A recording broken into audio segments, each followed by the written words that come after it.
Alright. Hello. Hi, Sidetracks, if you can hear me. Hello. Hi, Okay, so we're up if there. you can hear me. Hello. Oh, let me turn down. How's that? Can you hear me? Can I hear you? Sound check? I can hear you so far and picking Okay, you up all on right. OBS. Let us know if that's a little loud, Sidetracks.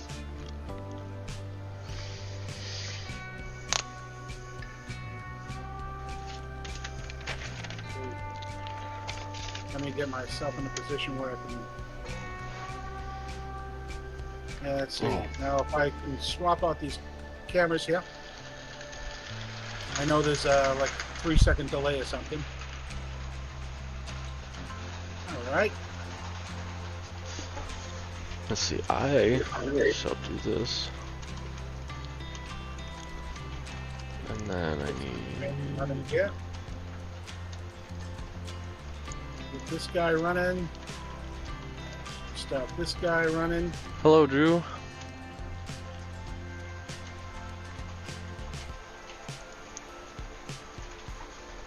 Right. I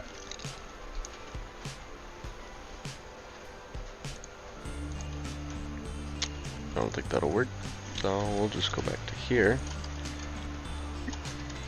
Got this guy. iPhone. Bring it up here. Bring that down here. Okay. That's better. Through there.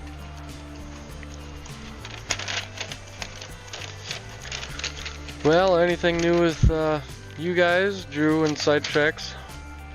Those that have joined us so far?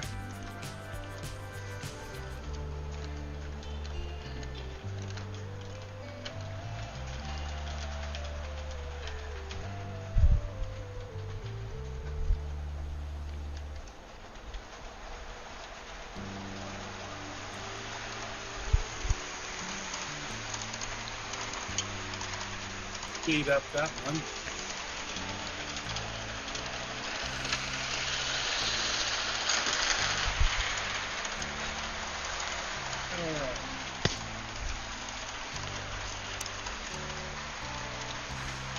If I do this right,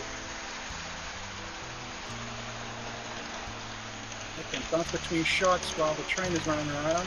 There you go. Let's go back to the webcam here. We've got some trains going by. So I'll put those in the webcam there. And I can show my ugly mug for a couple of seconds when there's no action.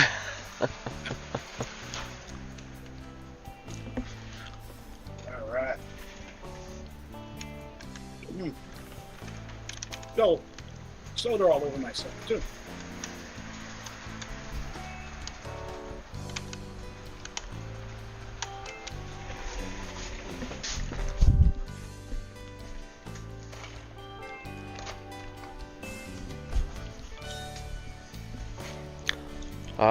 Lovely trains. Yeah. You don't have much derailing going on your layout, I imagine. Oh, let me tell you something, Joe. I specifically chose these engines and cars specifically for that reason. There will be no 90-foot cars on here, and there will be no trains longer than 10 cars. Specifically for that reason. Let's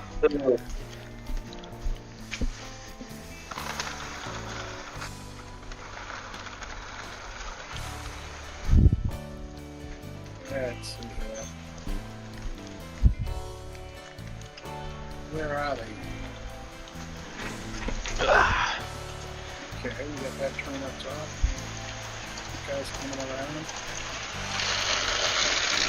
Tycho Town. Easy, buddy. Yeah.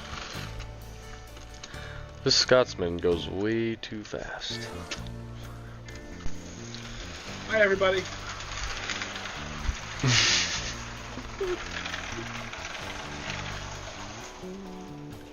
All right. Again?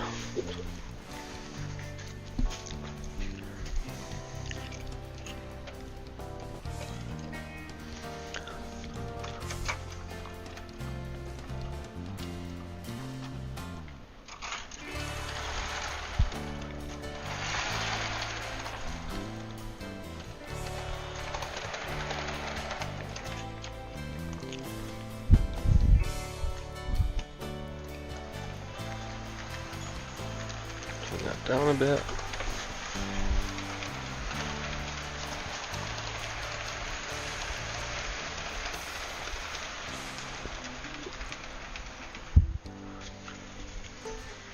Howdy, Tim. Hey, Tim, how you doing, man?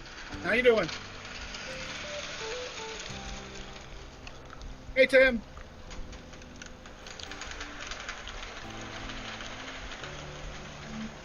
If you're on Discord, Tim, you can come say hi. Hello, Rebel.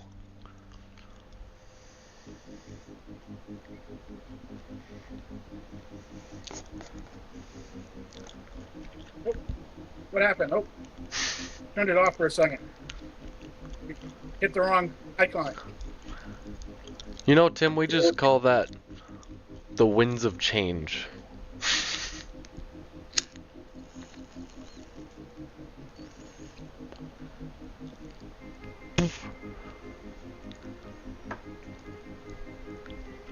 And for those wondering, no, this is not marijuana.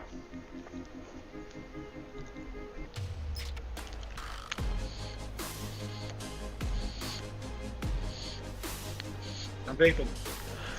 I finally got a corncob pipe. Because I thought, well, it'll be better than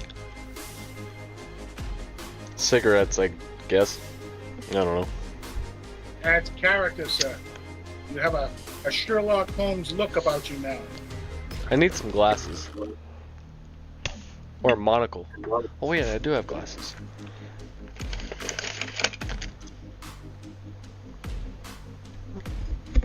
Ugh. If I could get them on with the headset on.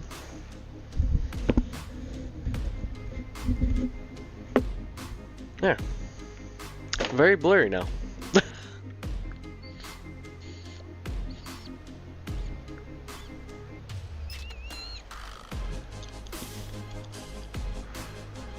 That would be Jim's.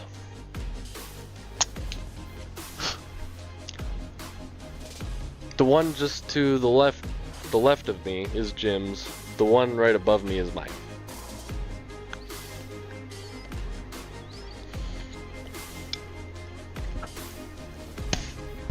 I gotta say, I'm loving this ultra low latency.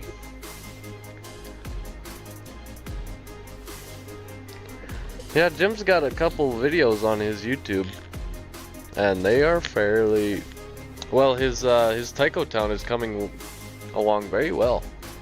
Yes, Tycho Town's not in view yet. Tycho Town is way off to the right or left, depending on what the screen is. Because I see a reverse screen here on the on Discord. I see a mirror image, I should say. Rather. Right, right. And on YouTube, the image is correct. So, left and right, I may have confused. Whichever way it is. Whichever way it is, yes. It's over there somewhere, out of shot.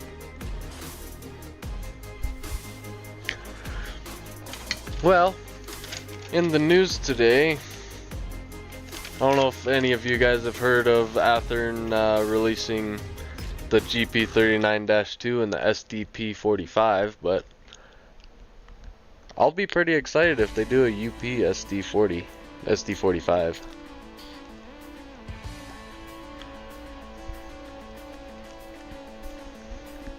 Did you hear anything about that one, Jim? No, my equipment is all used stuff. I'll be honest with you, Joe. I rarely buy anything new. In fact, that train that you're seeing there, those are all Tyco cars. And I like running the old stuff. The stuff from, Rapido and that, it's mighty pricey. Yes. Yes, it is. I just, again, the bulk of my locomotives, they're Athearn, Protos, that kind of thing. Low end, and most of them I have to put the Dakotas in myself. Right. And there's nothing wrong with that. It's just that I grew up in the 70s, and you know, that's the equipment that I saw, Right. and that's what I like to see.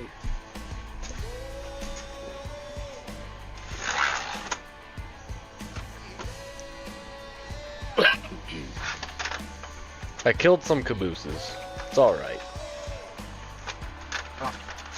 I gotta see where my trains are right now, because I see what you see there on screen, and there's a third level below this. You know, what you're seeing there are 2 levels, and there's a third one, staging area below, and the trains are on the same track running a loop, and I just need to make sure that they don't run into each other. It's possible that they can rear end each other. So I'm trying to keep the speeds Moderate. moderate, yes. I can see there's one coming up from the staging yard right now. And that one is coming from the top loop, which is Fabian, Maine, by the way. Not that anybody's interested. This is a Boston and Maine layout. And the staging yards are Boston and Worcester. And they run through New Hampshire, Manchester, Nashua, and end up in Fabian, Maine. But I just use that. It's not no scale locations, no prototype locations or anything like that. It's just names on the layout. That's all. Well, sometimes it's nice to be able to have a couple things named after an actual town.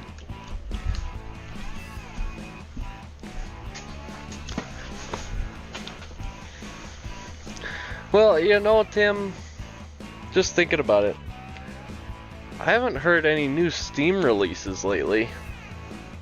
They've all been coming out with fantasy paint schemes and heritage units and whatnot.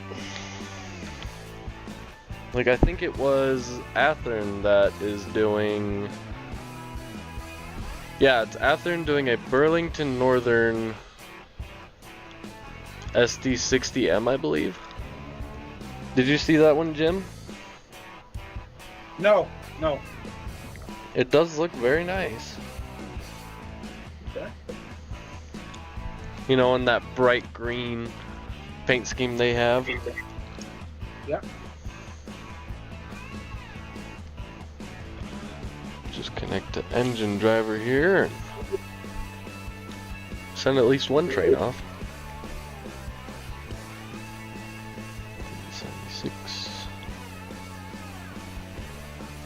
There he goes.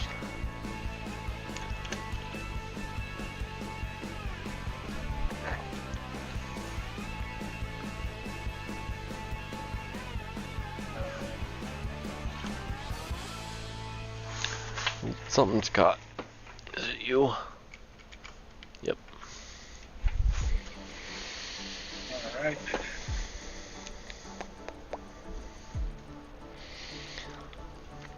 Now, if Cody does end up joining us, I believe he would have some questions about that reverse loop too, because I know he wanted to do, I think it was just maybe a 2-foot section coming off one of his loops and going back in. Okay. Hi, Michael. Oh, Michael. And he wasn't sure if he'd be able to do it. Well, it depends on how long. Again, if you're running a passenger train with lighted cars, you know, you could span both ends of that reverse loop at the same time. And again, that reverser would be fighting, you know, trying to figure out which end to match. Right. And, you know, you get the short circuit. My reverse loops are about, the reversing sections are about 6 feet long on my layout. I have 2 reversing sections, one on each end of the dog bone. That's That way I can, you know, that's that way I quite a can keep lot. yeah, that way I keep the double track the same polarity. So I can put crossovers in wherever I want.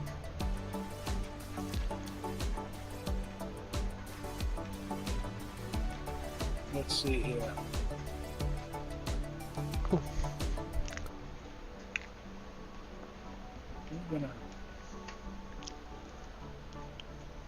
gonna slow this guy down here for a second till I find out where that other one is. Let's see.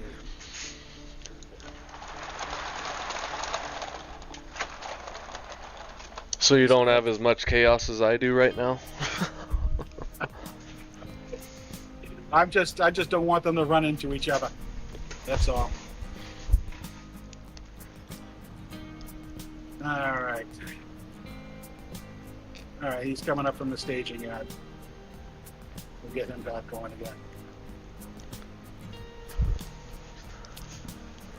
Welcome back, Rebel. Rebel done forgot his coffee. He had to run and go get it. I got my Diet Pepsi here. I have nothing.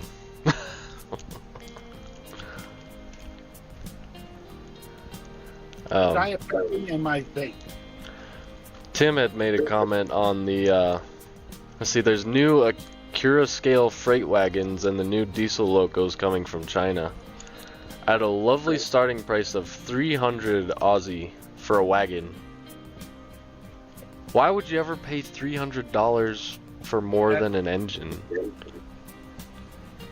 I know you wouldn't, Tim, not because you're cheap, but you don't even do DCC.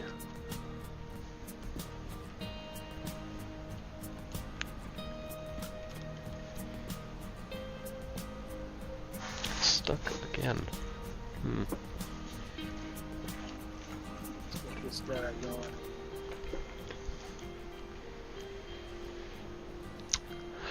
Yeah, I'll agree with that, Tim. I'd say I swear by the old stuff. It's it's challenging trying to get this stuff to run. You do everything you can to tweak these cars. Metal wheels, KD couplers, and like I mentioned before, all those trailers are Tyco cars, and I just like the way they look. I know they don't look prototypical and out weathered, but it's just, again, it's the stuff I grew up with.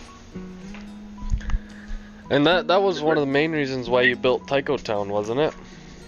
Yes, exactly. Tyco Town, and all those Tyco accessories. A lot of them I didn't have when I was a kid. But you wanted. You wanted them for Christmas and all that stuff, and but now, now that I'm older, I'm like, yeah, okay, let's get this stuff, get it running. And even, the Tyco stuff didn't run well when it was brand new. A lot of those accessories, they had to be tweaked. It's like, when you take apart one of those lifelike, in Bachmann pancake motor engines. Oh, those nightmares. Yeah. Well, that's exactly how the accessories were built. And, you got to tweak them, clean them, grease them, say a few prayers and try and get it to work right, Make a sacrifice to the model railroad gods. Going back to your comment there, Tim, you wouldn't pay $200 for anything. But would you pay more than $200 if it was a part of an estate sale? Like where you just got a whole bunch of stuff? Because if I had the money, there was an estate sale yesterday in the town just over from me, and it was all HO scale engines, UP and everything, and I just didn't have the money. Well, Rebel's got the right idea. Never paid more than $65 for a locomotive. That's my mindset. I just can't pay $200-300 for a locomotive. It's just not not in my budget. I'd rather take a $20 app and tune it up as best I can. Throw a decoder in it. Yep. Away you go. Exactly. Have just as much fun with it as I do, a Rapido $300 locomotive. Or even something like this Broadway Limited. Yeah. You know, you can have as much fun as you want with them. Well, that would be, see, a long time ago, I bought one of those Broadway Limited locomotives, and it didn't run well. Weren't you And saying it was like their first run of whatever it was? Yeah, exactly, a Hudson locomotive. I bought one of those. It didn't run well, and I'm like, I will never pay, $200 for a locomotive again. I don't care, what it is. And I mean, it sounded great and everything, but it just didn't run well.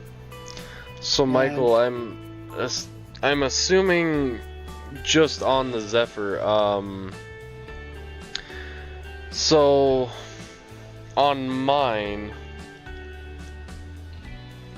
it only does that if I have it in a different throttle. Like you can hook a DC pack up to it, and you can have, like, I set DC pack here, and I set one over on the switching yard so I could set that engine to that throttle and mess around with it there. Since I don't have an NCE system, it's not handheld. Well, you have the same thing. So it could be thinking it's on another throttle. I'm not sure how to make it stop doing that. But if you steal it, like what it says, it's not going to do anything other than just make it click 2 extra buttons.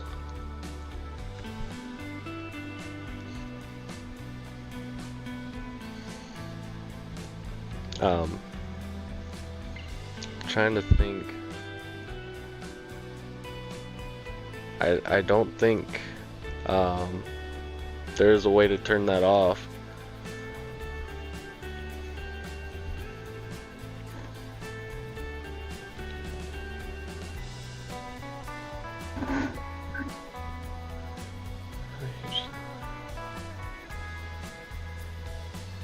Huh.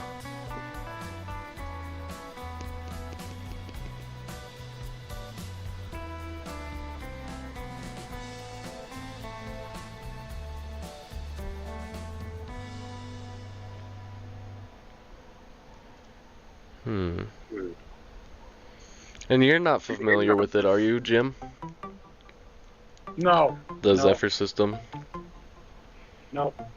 I have an NCE system, and I swear by it. I love the system.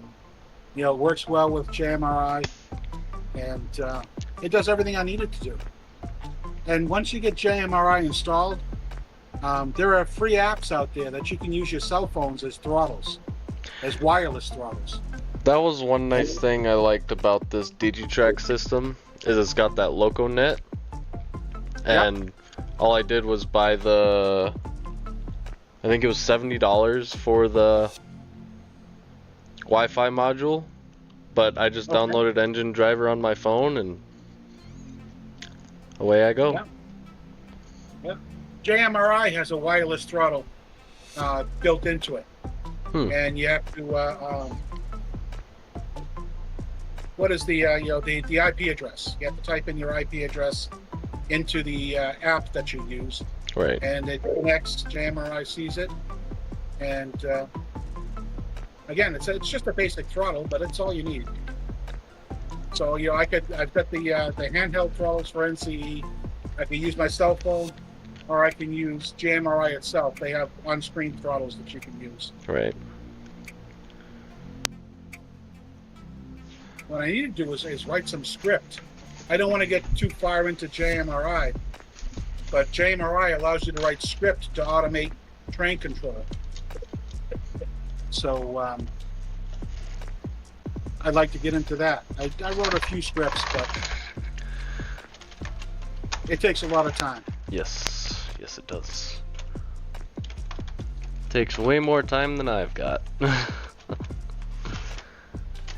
see here.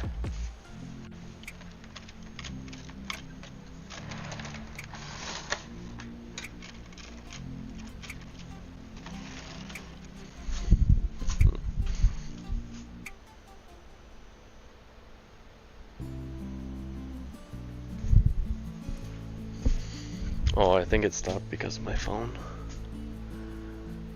We even did a CVA. Huh. Yeah, I'm not. Okay. I don't know why it did that. It did shut off because I closed my phone. And of course it's derailed.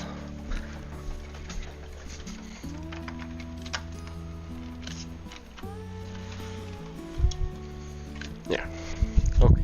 Should be happy now. Fairly happy, I should say. Okay. Yeah, Michael, that wouldn't be on your Zephyr. Well, it wouldn't be on your locomotive. It would be something with the Zephyr. I wonder if I could replicate it.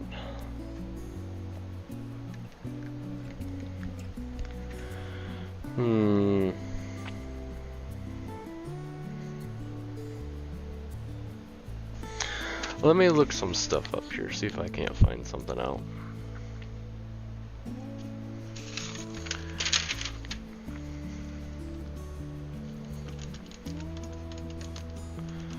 Zephyr.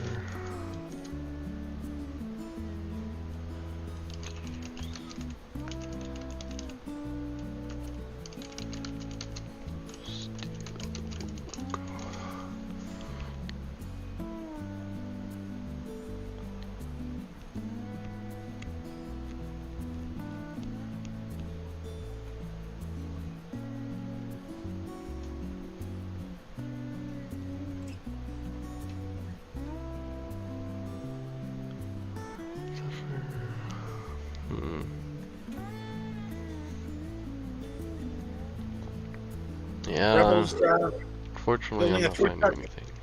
building up the courage to build a 3-truck Shay.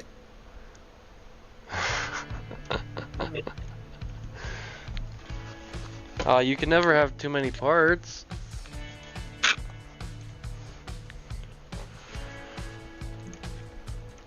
Oh, it's a Union Pacific Challenger.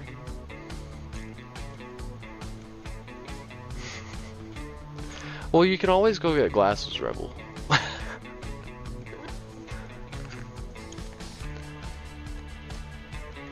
I need to get new ones. These are my old prescription that.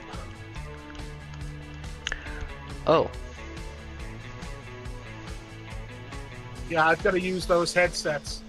You know, with the magnifying glass and the Oh the yeah. light, you know, my eyes and my hands are just, you know, not what they used to be. I don't think I've got one close by, but I got a light that clips onto my hat.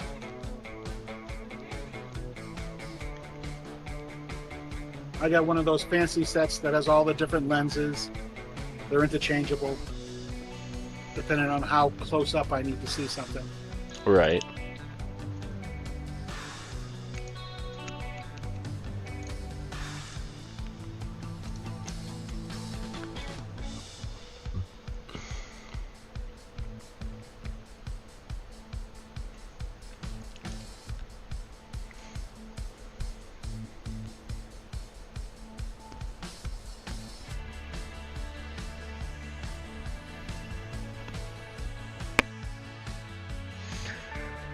Well, anyways, so has anyone heard anything about the new AHM collection of old-time freight cars?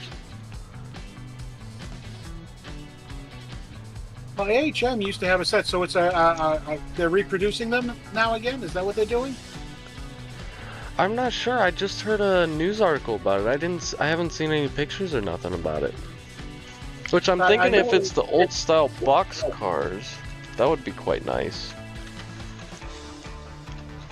You know, kind of like these ones. Yeah, yeah. The, you know, the Woodside reefers and the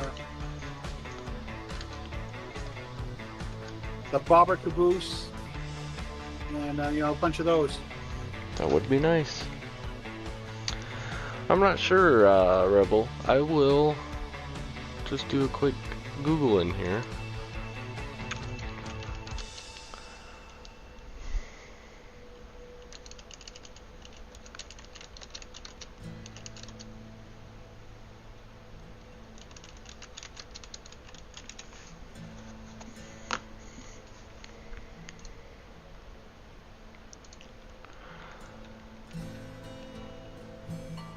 let's see. Introduced in the late 60s. Yeah, they're doing the wood boxcar, the gondola, and the caboose, yeah.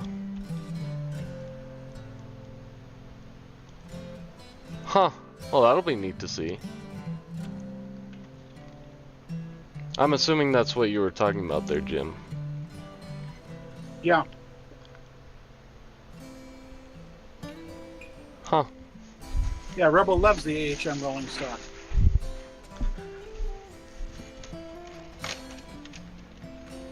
The old stuff with the pizza cutter wheels. The flanges, pizza cutter flanges. Those big old plastic ones? Yes, big old plastic ones, yes.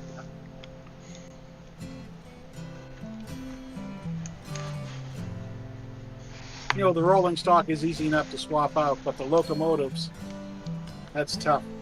I think Dave was talking about turning the wheels down, the flanges, that kind of thing. Yeah, I think you did manage to do that on something, but I can't remember what it was. Yeah.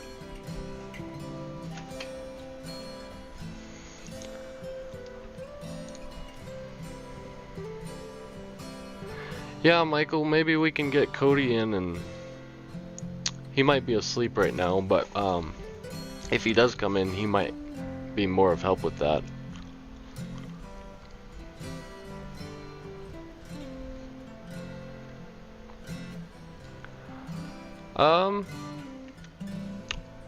I want to say Athearn bought them, didn't they? I'm really not sure on that one. I know the AHM River Rossi molds. You know, they've changed hands and been passed around from manufacturer to manufacturer, especially the buildings.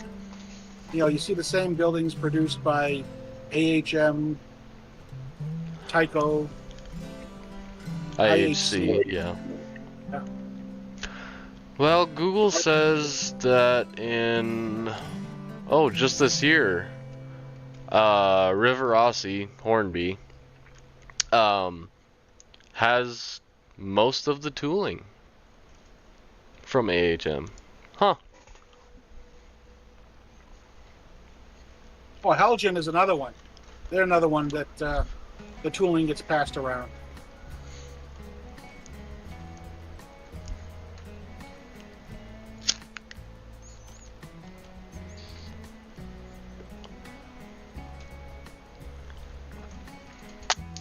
I don't think I have any AHM actually.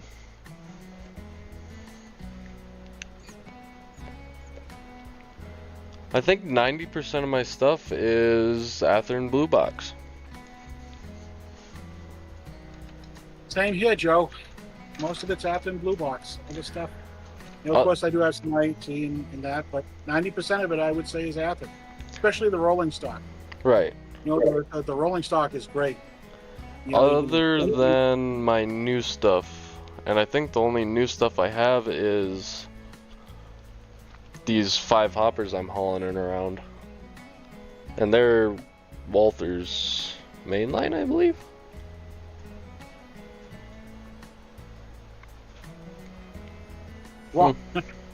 Walters is buying out everybody. Yeah. Pretty soon, everything is going to be made by Walters. They're trying to corner the model railroad market. Well, they do have a lot of money. Yeah.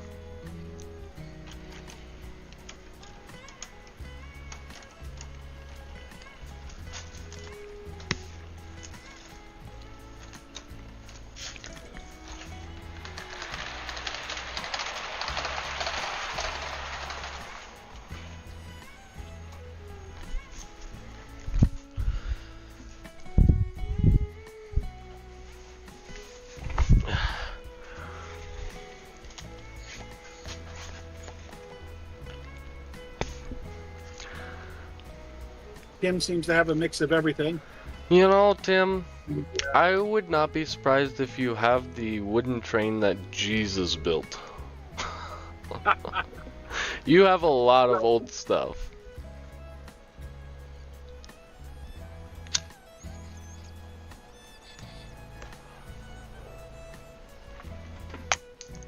And he does. I don't know if you've seen his collection there, Jim, but he's got a lot of old stuff. I'm sure I have. I'm sure I have. I've seen a lot of the other members' YouTube videos and pictures on Facebook, and short videos. Right.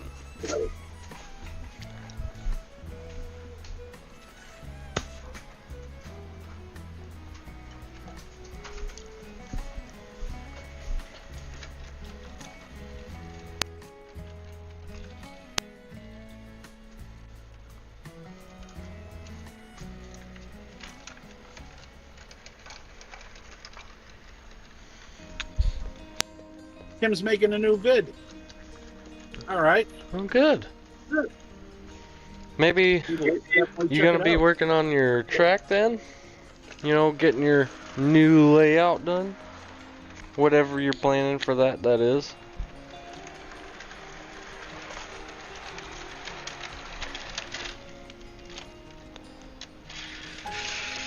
Just trying to think of what to do. And Rebel, the oldest coach in HO scale I have, was made in 1947. 1947. Wow. 10 plate.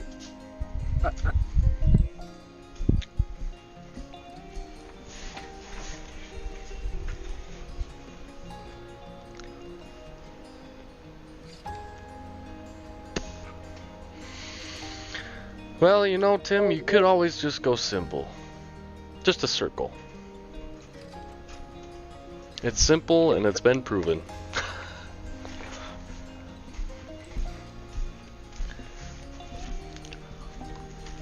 As long as you get stuff running. Yes.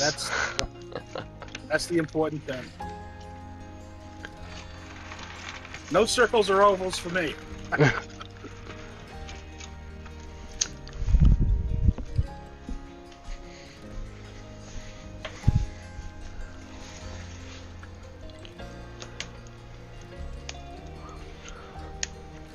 You know, Rebel says Rebel, They're a pain to build.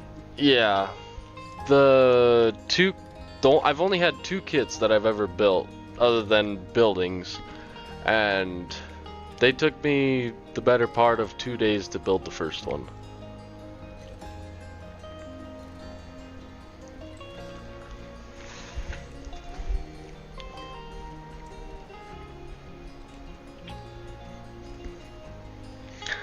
Well, Tim, you could always just, I don't know how much track you have, but just lay every piece down. Just not even in a loop, just put it all throughout your house on the floor, just connect it all up.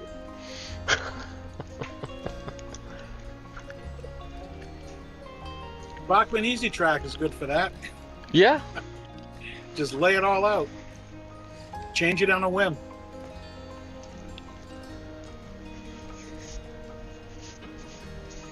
That track work is very important. as I've yeah. learned. I kind of built my layout with no real intention other than just, oh, well, I want an industry, I want a switching yard, and man, it has been, I wouldn't exactly say terrible, but not good. And Tim always tells me that I need to fix it, but yeah. I'm constantly adjusting track. You know, when you have a larger layout, expansion and contraction becomes an issue. Heat, humidity, the rest of that. You get ribbon rail, just like the real railroads.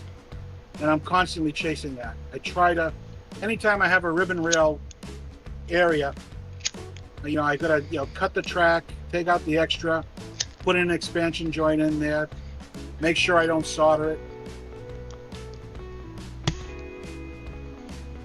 But, yeah, constantly chasing track issues. Tim's using AnyRail. I've used Yeah, that before. I've got AnyRail, and it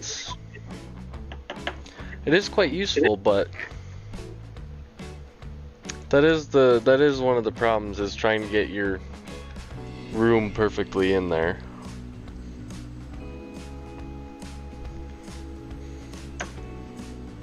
I remember when I was designing this layout, grades were an issue. You know, I've got 3 levels on this layout, Mhm. and I had to make sure that the grades were no more than 2%. And it was tricky.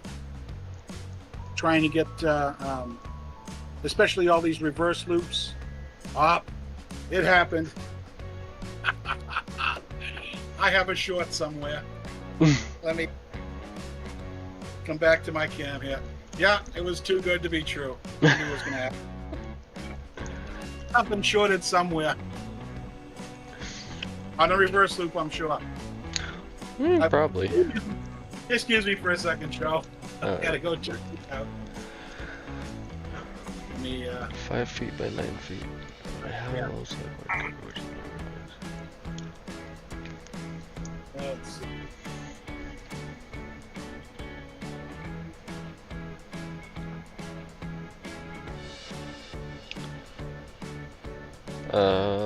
Da, da.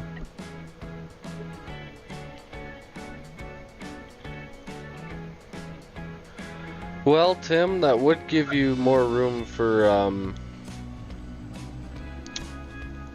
like for your doorways, that would give you plenty of room for a lift bridge. But I can't remember if you were saying you didn't want a lift bridge.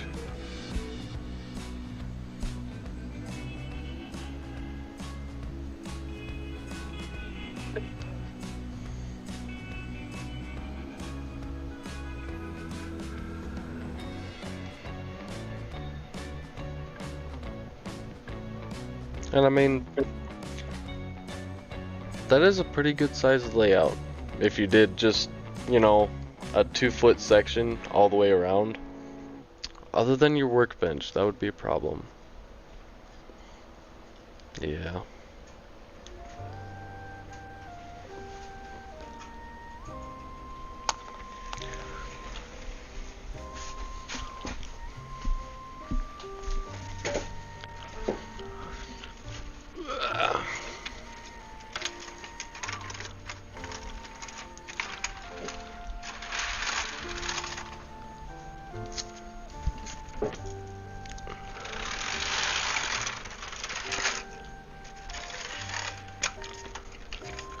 I don't know what happened there. Everything was just fine. Yeah, nothing was shorting, nothing was derailed.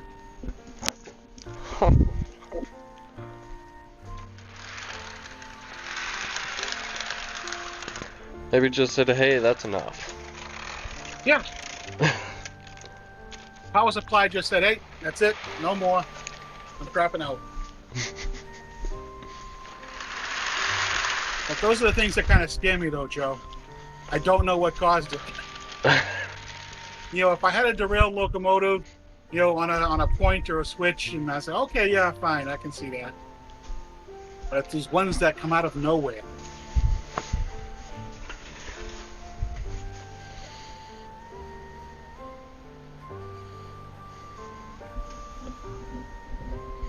An M-shaped layout.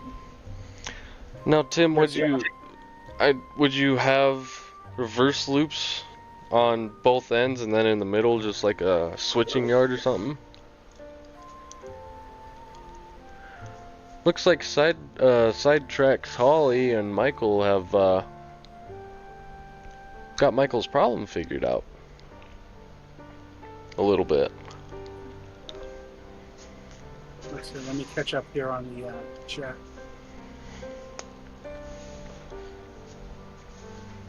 Let's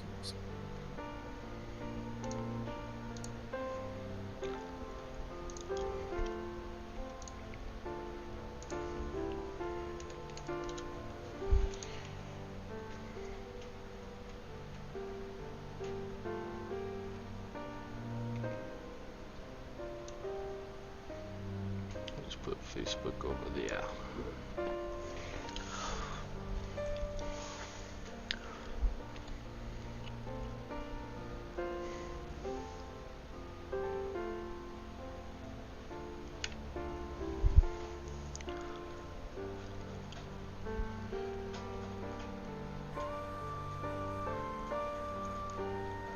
Easy, buddy.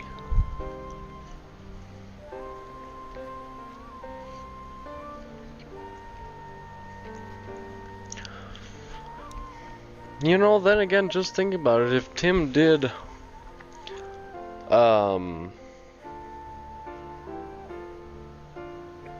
did a track straight through his workbench, he could make it look like industry with the concrete on it and whatnot. Then Yeah. he could just, when he's done working on a train, just set it on there, and then run it around.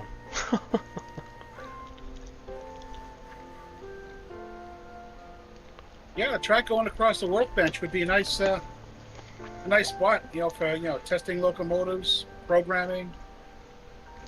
Well, that's what Tim doesn't do DCC, right? No, no.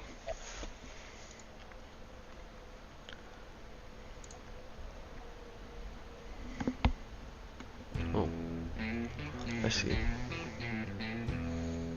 Hmm.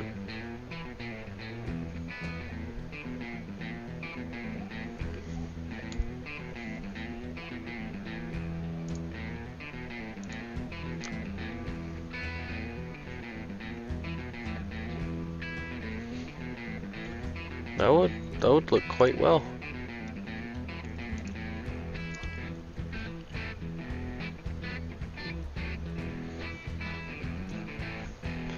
I hope you got enough track for it, because that looks quite long.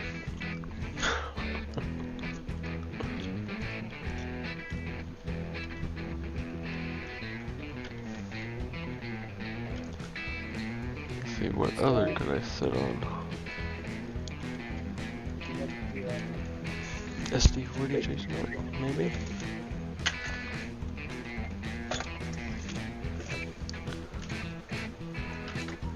Let's see if 9007 is gonna behave today.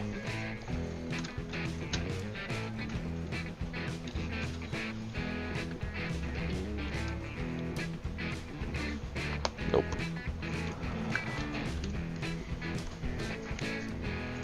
Code 100 track. I use that all for my staging area.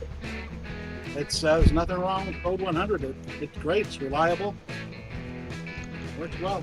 Well, and you know, we found out with that Scotsman, it'll do 00 scale just fine, because I think Tim knew about that though, but you know, for if you want to run your American style engines, the HO, you can also run 00. Yes. Yeah.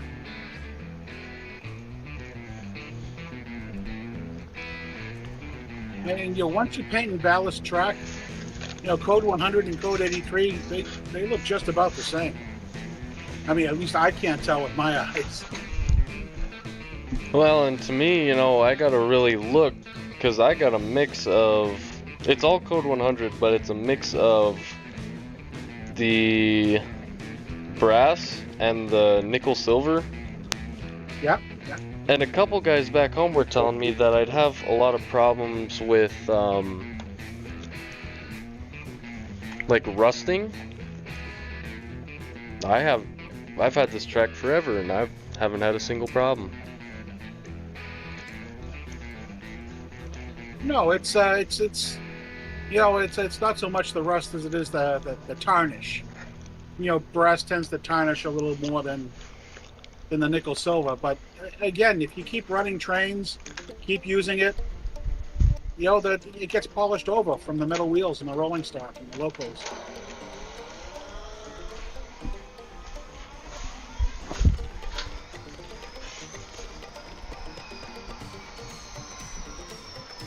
I very rarely have to clean track. When I do, I use those lifelike cabooses with the track cleaning pads on them and the track cleaning fluid. Mm-hmm. I run a train of those cabooses around. 3 or 4 of them at a time. I soak the first one and then let the other 3 run dry behind it to wipe as it goes along. And it does fine. It does a good job. And I don't have to do it that often. As long as you keep running trains, the track stays clean. Right.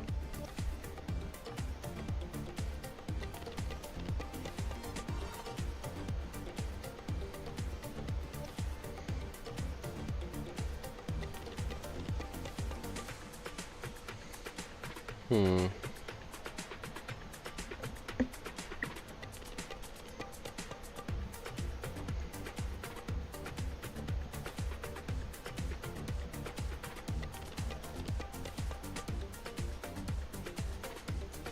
What on earth?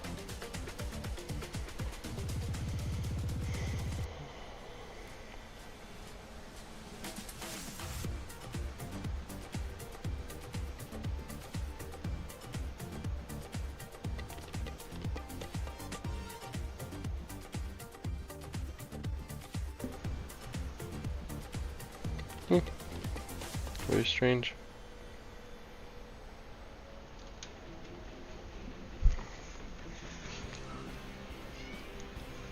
John Woods.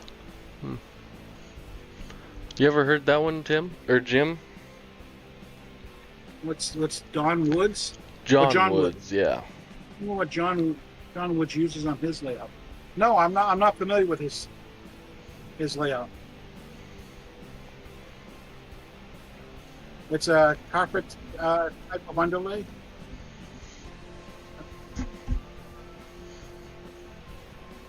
Let's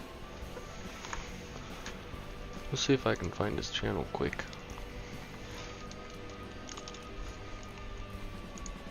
I'm sorry if I seem a little distracted. I'm just trying to keep an eye on these trends. Oh, same here. I'm trying to get all my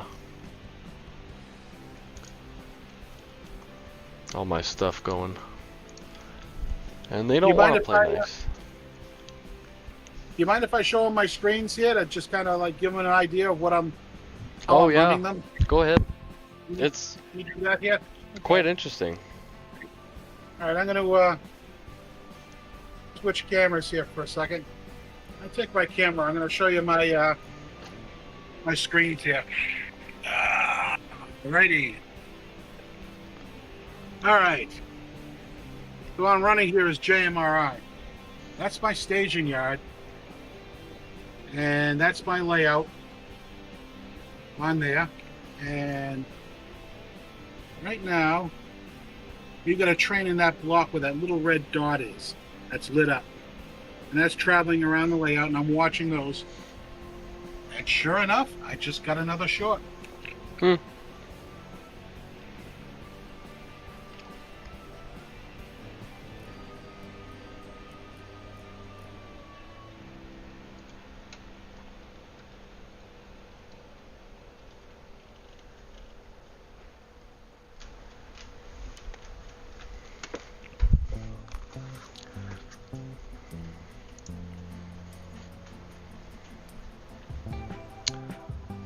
Let's see. Oh man, I just had it up too. Let's see. I will do. Where'd it go? Oh, I closed it out. Great.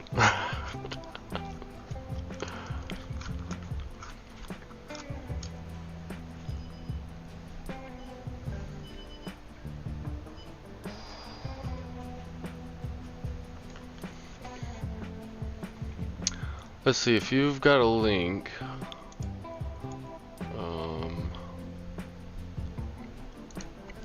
There. Alright, you should be able to post a link now, Tim.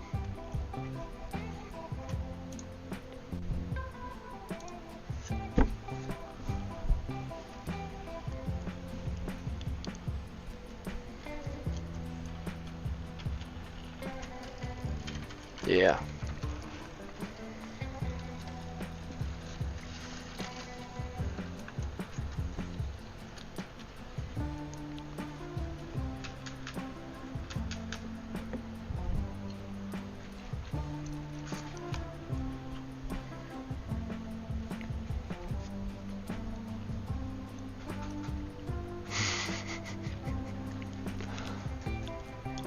Well, yeah, if you're gonna be working, you have to have a spanner. Or as, you know, the way it's supposed to be called, a wrench.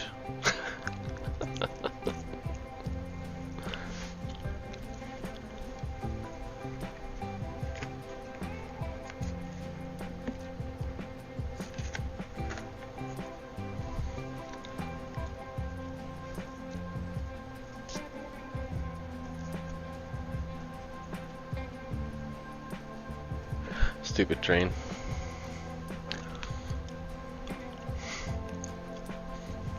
We'll get you converted one day, Tim. Don't worry.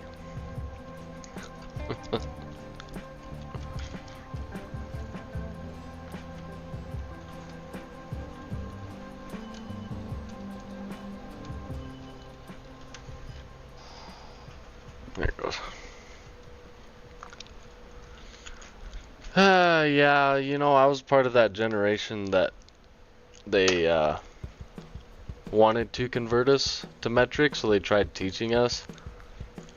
It made no sense to me whatsoever.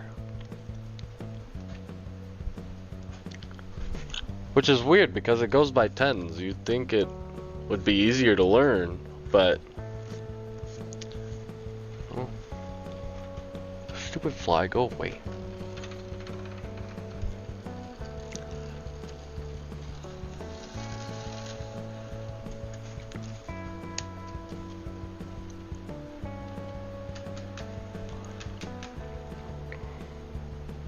A little fast.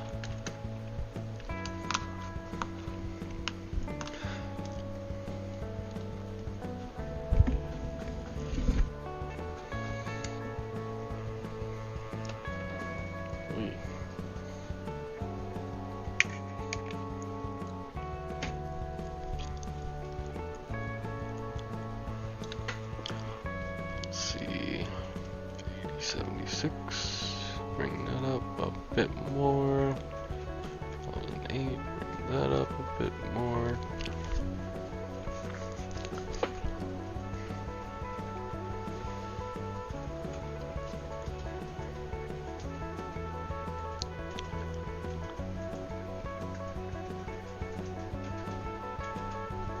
Oh no, not 90.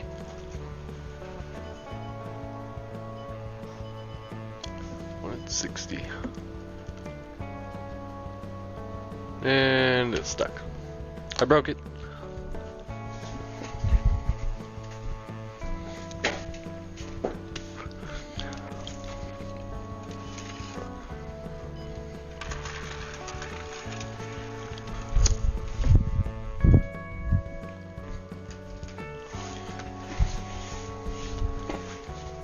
Yeah, Michael, it's been quite fun chatting with you guys and seeing what everyone else has been up to, and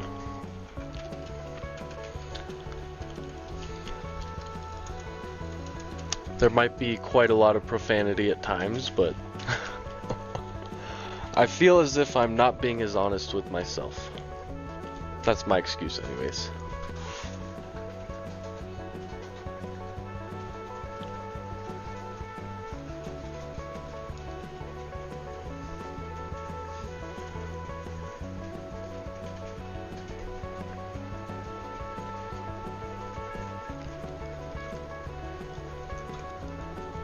Well, Tim, keep us updated on your track, and you have a good night, good afternoon.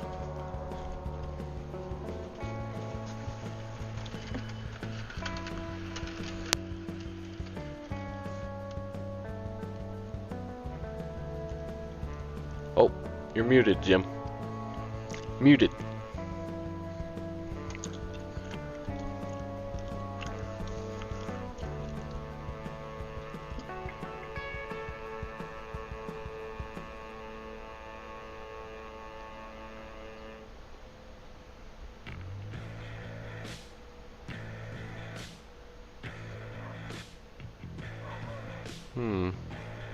That is strange.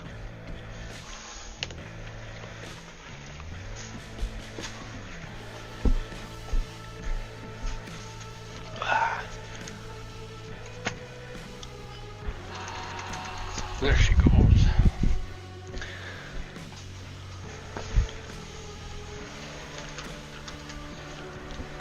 Still nothing.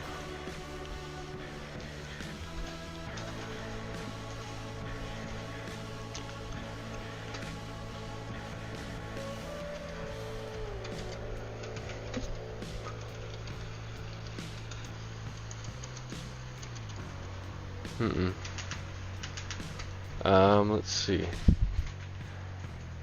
Do you have your the microphone in Discord turned off?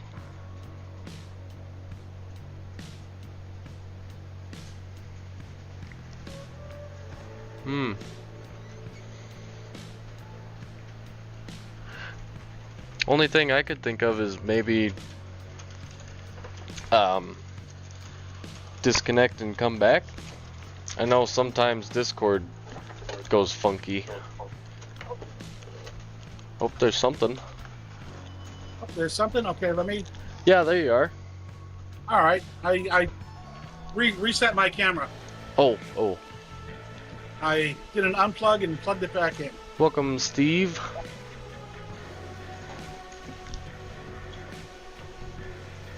There we go. Now my audio's back. Yeah, mine. I wanted to say to Mike and Tim, but I'm sure they probably...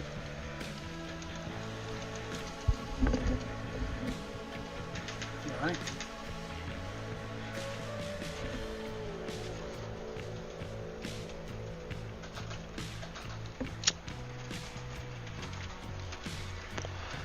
Let's see, I think for next stream I will be adding a Keep Alive to... Well, first off,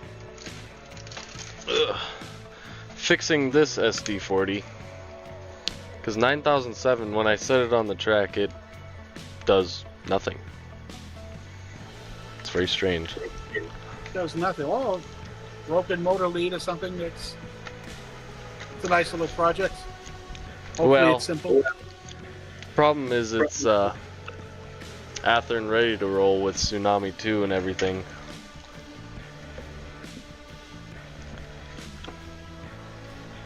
Oh boy. So that's gonna be quite fun. I wonder if cause you know, it is an Athearn. Athearn ready to roll, Holly. From last year. Brand new engine. And I got its brother, 9008, running right now. Okay. And I'm almost wondering, because I can see it does have the square... I don't think this camera will pick it up. But it does have the square pickups, and I'm almost wondering if something happened to them. You know, the square inserts that ride in the frame there? The bearings, bearings? yeah. Square bearings, yeah. Yeah. I have no idea. I mean, it was giving me issues.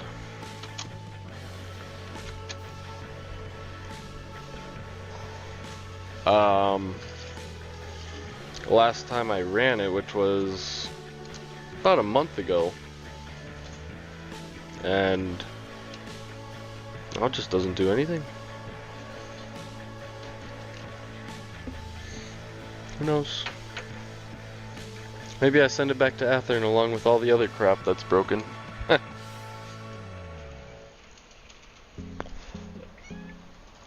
Well, a nice thing about Athearn is they got plenty of parts available.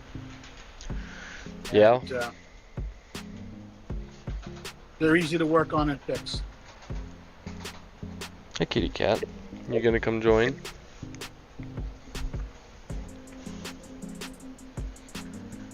Come here. No? Okay. She's shy.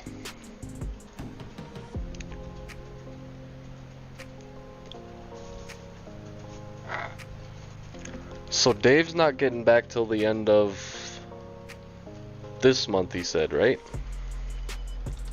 Yeah, he's going to be gone for a little while. Take a nice break. And it's nice and relaxed because Dave works very hard on this channel. Dave, puts, 110% effort into it. Oh yeah, and I Couldn't- put 70% into my job and the other 30% into my hobbies, which sucks, but yeah, I couldn't do what Dave does. It just trying to keep to a schedule, every Sunday night with a stream, putting out all those videos. Let's see. Let's try this.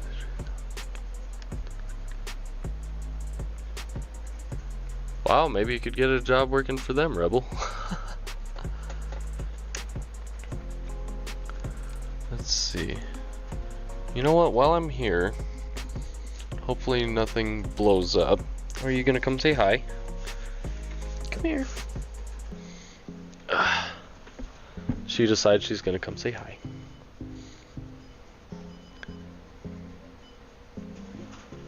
Oh, what's wrong with Pennsylvania, Rebel? It's not like the Midwest is, well, let's be honest, the best place to be. Hi, kitty cat. Well, layout just shorted out again. And you don't know which one it is? I have a strong feeling of what the problem is, Joe, and I tell you, it's something I've been meaning to correct for a while. This entire layout, now you're only looking at maybe 2/3 of it, Right. is only run on a 5-amp system. Ooh. All I have is a 5-amp, and I have a 10-amp power booster that I've been meaning to put in for quite some time, and I've just been lazy. And because the layout's been running for a while, I have a feeling that I'm just maxing out that power supply, and it's just the breaker is tripping on it. Well, So I know one problem I had with mine is, well, I think I was talking to you and we figured out the problem I had was I had a 2.5 amp bus, you know, the starter set from NCE, hooked up to the 5-amp system. And when I sent it to NCE to get fixed, they said that it needed a new motherboard. That's how bad it was. okay, What on earth did I do with my screwdriver? so let me see what I can do here. I'm going to move some stuff around here real quick. See if I can get one of these trains off into a siding here. There it is. I knew it didn't go too far.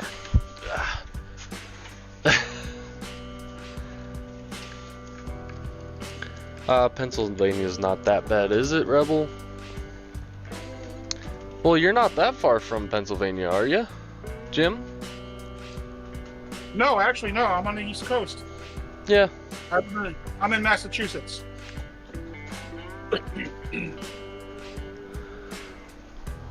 Yep. Let's see here. 1536. Oh, why did they make these plastic? So you know on the Athearn Blue Box, the truck gear cover is metal. This one is this new SD40 is plastic. Is it? Okay. Why did they do that? Like, you had such a good product. Just leave it alone. Huh.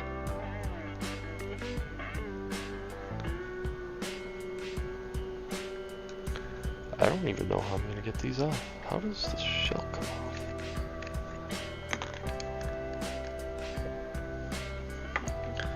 Pocono Mountains. I have no idea where that is.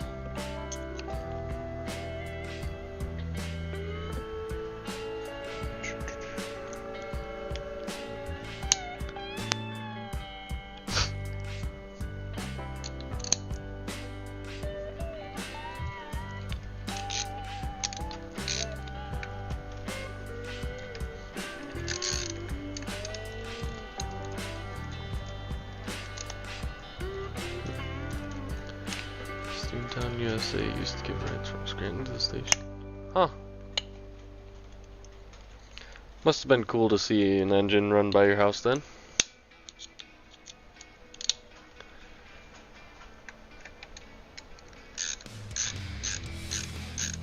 What's Steve up to today? Getting back on track.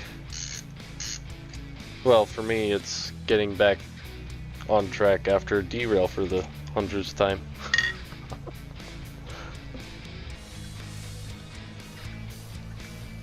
I'm gonna try running an experimental script that I wrote. Oh boy. Yeah, this will be tried. Talk about derails here. Let me set this train off here.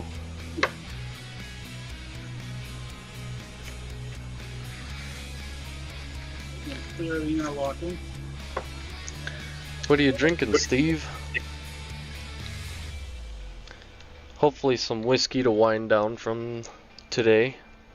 I don't know what your day is normally like, but I was at work from 10 o'clock last night to 4 o'clock today. So it was quite fun. Never go wrong with Jack Daniels.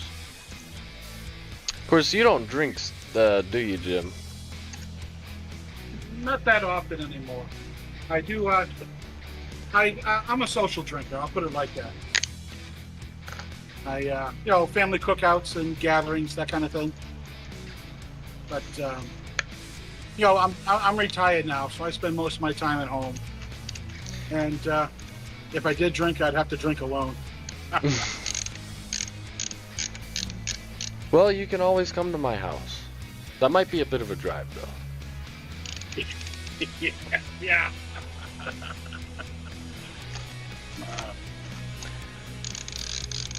Maker's Mark, ooh. I got way too drunk on Maker's Mark one night, and now I can't even drink it. It's kind of upsetting because it is quite good. Jack Daniels is what I drink. Jack and Coke. Well, Jack and Diet Pepsi, actually. Oh, I just realized I have another Coca-Cola shirt on today. Oh, yes, you do. Just like last week, I had a Coke shirt on. Alright. I'm waiting for some magic to happen here. I have a train parked on the main line. Mm-hmm. And I have a script set so that it will throw the crossovers for the train to pass it on the opposite main line. And I'm waiting to see if JMRI will throw the switches. Ooh, Crown Royal. Crown Royal and Jägermeister.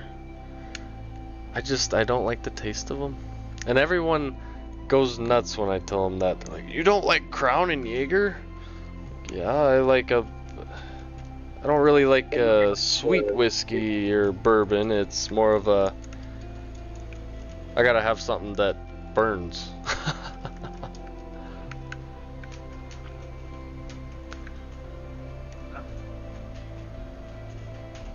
I used to drink fire water, laugh out loud. Crown is nice. Well, it did not happen. Didn't do it? Nope. I've been revamping my signal system, and the sensors are all messed up. Alright. Well, How do you get this bloody thing off?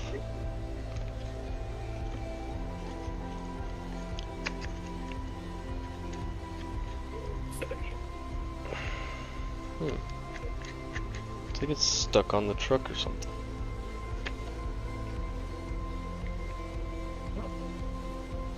there we go.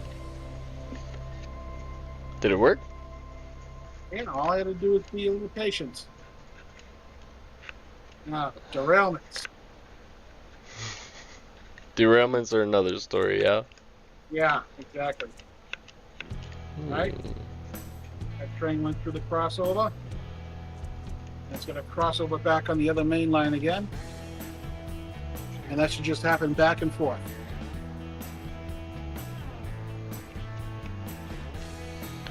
I wonder.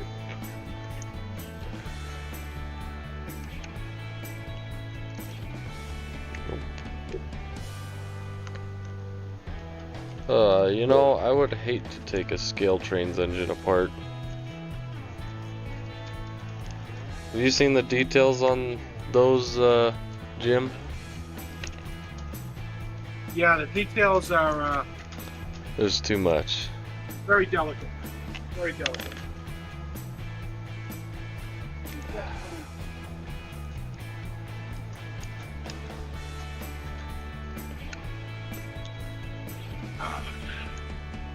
Wow. It's reverse, yeah. I'm sorry if I seem cracking again. Oh, I'm the same way. I'm trying to take this engine apart without tearing everything else off.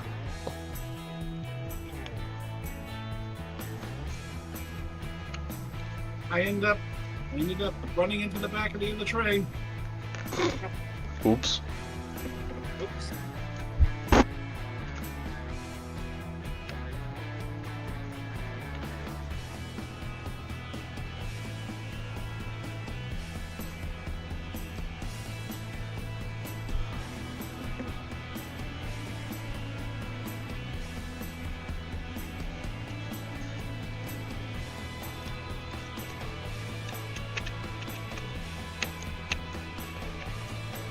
How the heck did you get this stupid thing off? Yeah. Do you pull it? Do you give it once around the house?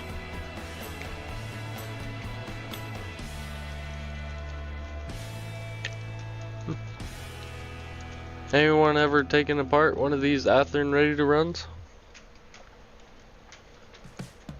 Aren't they similar to the blue box? Or did they change everything? Well, they went to the screw system. You know, instead of just tabs. Oh, okay. And I'm not quite sure how to get this off.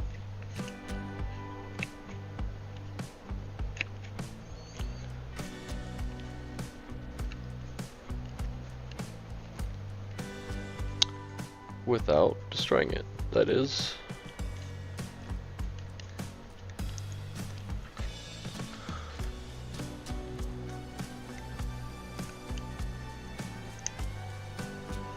Let's see, I got that screw out, yes.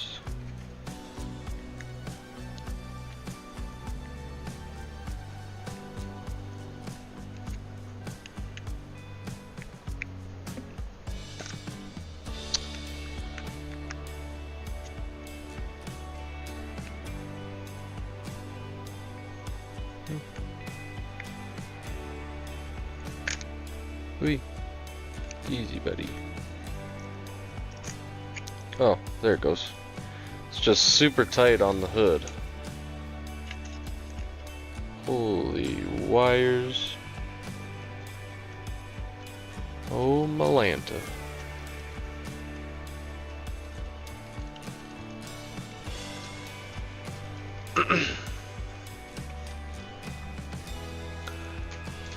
You have another kit to work on, Rebel?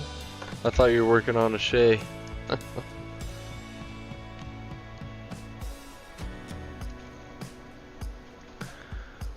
see. Back down. You know, while I'm here, I've got some tape, don't I? Yes. Figured I don't want to do what Cody accidentally did. What's that? And because this is one of them Soundtrax 21 pins that has no tape on it, I'm just gonna tape it up real quick.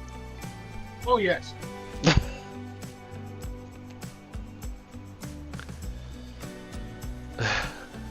Ah, come on, Rebel, you can listen to us be annoying in the background while you're working on your Shay.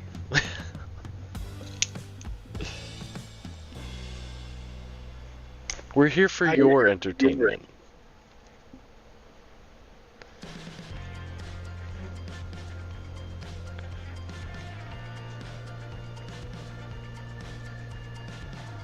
that up all nice and neat, maybe.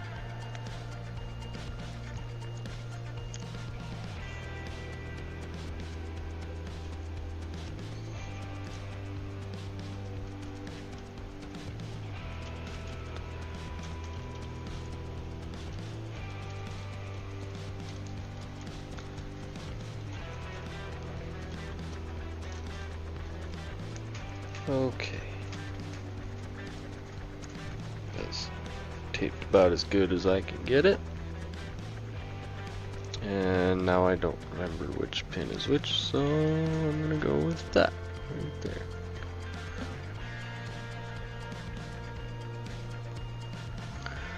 Oh my lord.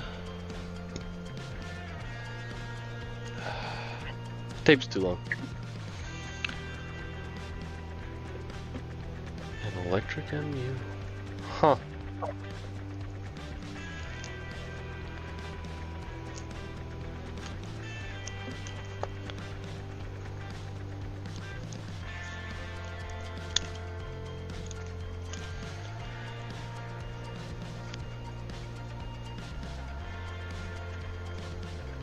Alright, I've got one train just running right now. Maybe that'll be a little easier on the power supply. So, how many feeders have you ran then? Well, I have a number 14 bus that goes around the layout, and feeders to all the blocks. But again, I'm using a 5 amp NCE system, and I have a 4 amp circuit breaker. Oh. So yeah, again, the max I can use is 4 amps with the circuit breaker trips itself, because I want to, I want it to trip the circuit breaker before it trips the NCE breaker in the unit. Right. I want to protect the unit. Because that could damage it quite a bit. Exactly. Evidently, that's my issue, and I need to work on it. Well. And of course, it shows its ugly head during a live stream. Well, live streams are a funny thing. Sometimes engines will run just fine when they're not on camera, and when they're off camera, they run terrible. That is a whole lot of wires. Oh, let's see here. Let me see that again. Oh, okay, yeah. But it's got, the headlight, the rear light, and the ditch light. Okay. But, other than that, pretty standard blue box. Yep. I mean, it's even got the same old trucks and everything.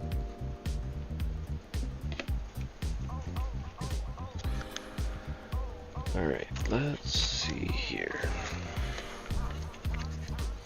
I wish I had a Keep Alive to throw in this now. But I don't get paid yet. Oh, wow. No wonder this is louder. It has 2 speakers in it. These things are so loud. For what reason? Good speaker. Yeah. Let's see if I can pull it up here again.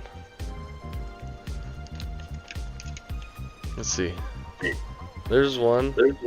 And there's the second one. Wow. No wonder they're loud. Must draw quite a bit.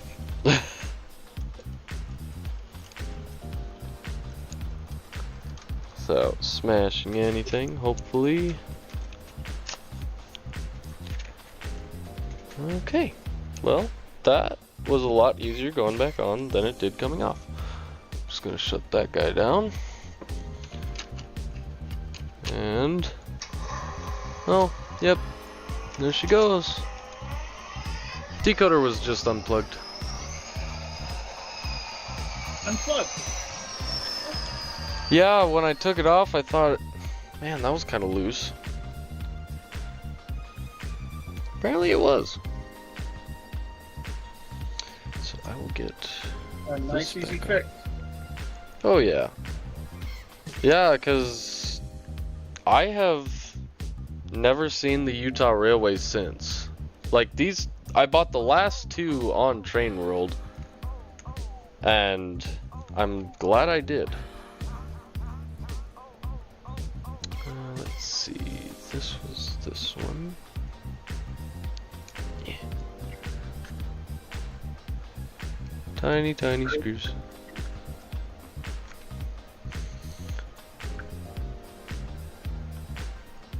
Oh yeah, I just remembered. So, who was it talking about Jack?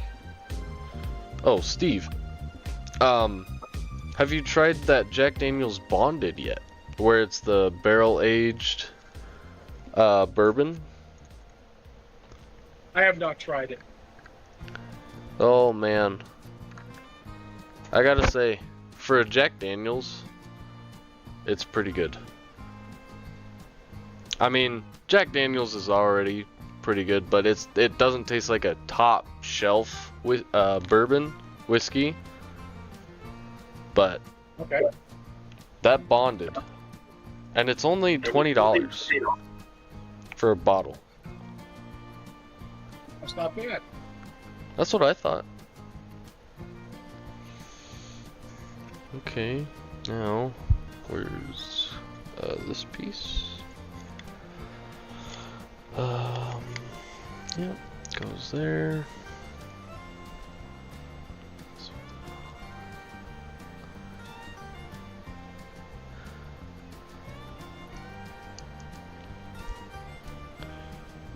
Did I? Oh. I'm losing my marbles. Or maybe I'm just losing my screwdrivers.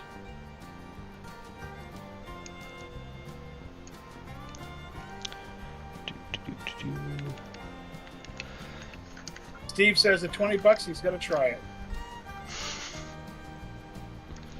It's well worth it. I mean, I don't know how much it'll be in your state, but here in Utah, where it sucks to buy anything that isn't good for you, like cigarettes, tobacco products, alcohol, you know, you pretty much got to drive across the state to get anything. Like, to get that Jack Daniel's Bonded, I drove 2 hours, and I just happened to stop by a liquor store. Yeah, Massachusetts has a 75% tax on vapes. Holy crap. Needless to say, I don't buy them in Massachusetts. And you can't buy flavored ones in Massachusetts either. They have banned flavored vapes and menthol cigarettes. So you can't buy Newports in Massachusetts. So what do they have? Just tobacco flavor? Yeah, just the tobacco flavor. Oh, that's all you can. That's the worst. Yeah, that's like the worst of both worlds, you know? Like, oh yes, I started vaping because I wanted to quit smoking. Oh, lovely artificial tobacco flavor. Yeah, it's like non-alcoholic beer. Yeah. What's the point, you know? Funny enough that you say that, my dad started drinking non-alcoholic beer because his doctor told him to quit, and he actually listened. And I tasted it. It tastes nothing like Coors Light. I'm like, why even buy it? Just drink soda or something. Exactly. Yes. Yeah.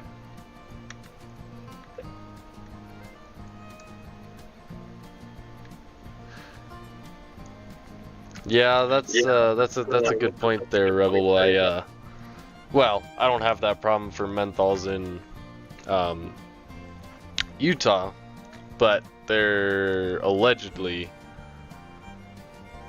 starting to get rid of it. But that's why I started getting the pipes. You know, just this little corncob pipe. Pall Malls. That's what my dad used to smoke. I actually got these on a sale. The gas station I normally go to, they were expired by a week. Like, now they're 2 weeks expired, but it was 4 packs for $10. I said, give me $10 worth. 4 packs for $10? Cigarettes are more than $10 here in Massachusetts. Oh, I don't doubt it. He said, I quit smoking years ago and switched to vaping. And actually, it was the best thing I did. You know, I don't get that smoker's cough anymore or anything like that. And so my lungs feel great. You know, people say vaping is just as bad or worse, but it's really not. Like I had vaped when I was in Tennessee, and the only thing that killed me was the humidity. I didn't even feel anything, you know. okay, yeah. You know, but like whenever I'd have a cigarette, I'm like, but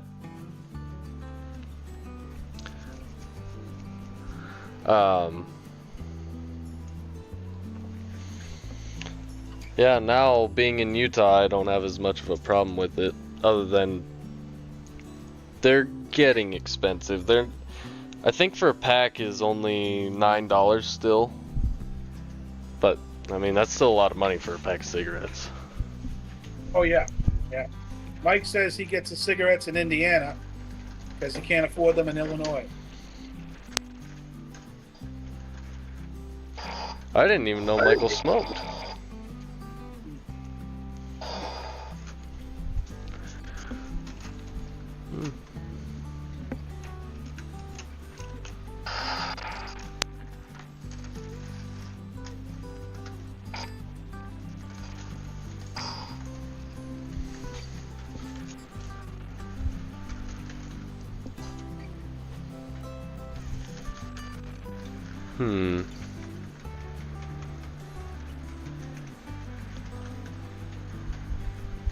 Alright.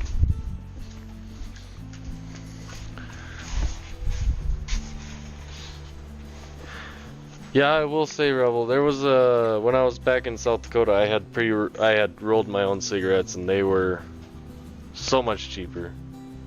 Especially when your buddies or something were gonna quit smoking, so they'd give you their half a bag of tobacco. Just sweet.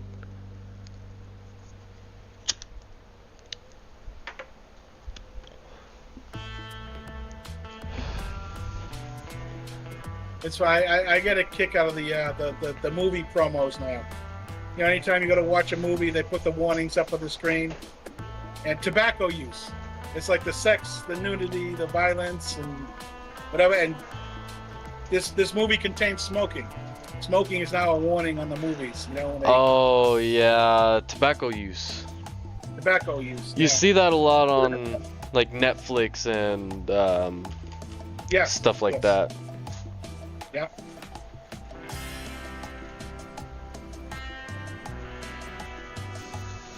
Why do you say that, Drew? Are they pretty cheap up there? I might start going to Canada and start buying tobacco. Oh, that's right. That's right, Canada. Yes. I have to keep that in mind. Yes, Canada, very high tobacco prices too. Are you saying triple the prices of US? Triple the prices. Cause oh boy, yeah. You can just come on down. We'll get you set up for if you smoke. If you don't, then I don't recommend it. It's, you know, as a kid they always showed you those videos of like dentists and stuff with the jaw missing and the teeth rotting out and whatnot. I've been smoking for 11 years and my teeth are just fine. Oh, don't forget the pictures of the lungs. Oh, the You know, lungs the too. lungs that are all black and full of tar, yes. You know, the guy who smoked 5 packs a day for, you know, since he was 12. Yeah, and he's 80 years old now. Hi, kitty cat. You coming to say hi again? Ugh.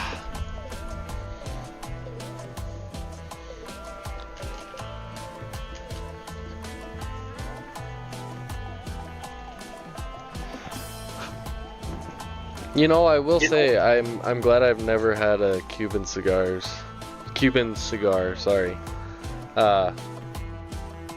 The only cigars I can smoke are Black and Milds, the stuff you can get from a gas station. Wow. The only Good for you, Steve. 2 years ago. Good. The only time I would smoke a cigar is when I was in the Army.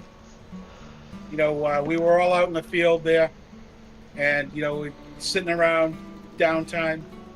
That's when we break out the cigars and we each have a cigar. Mm. But that was it.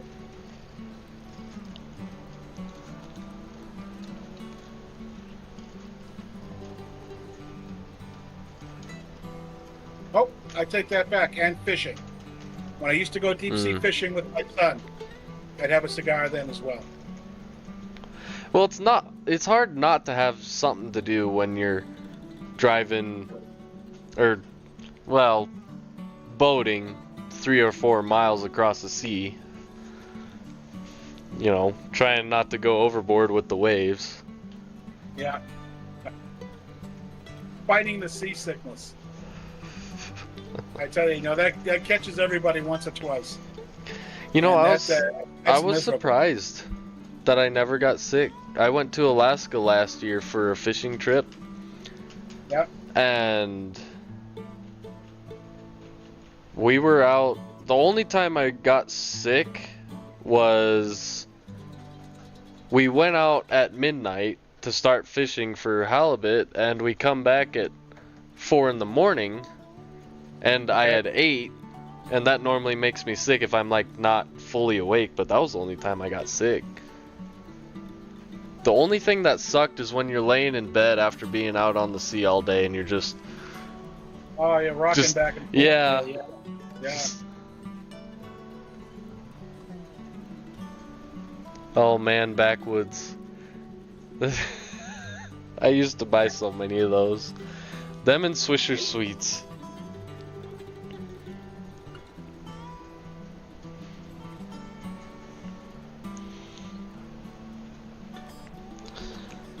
Speaking of the army, where were you stationed at in the army, Jim? I was at Fort Devens.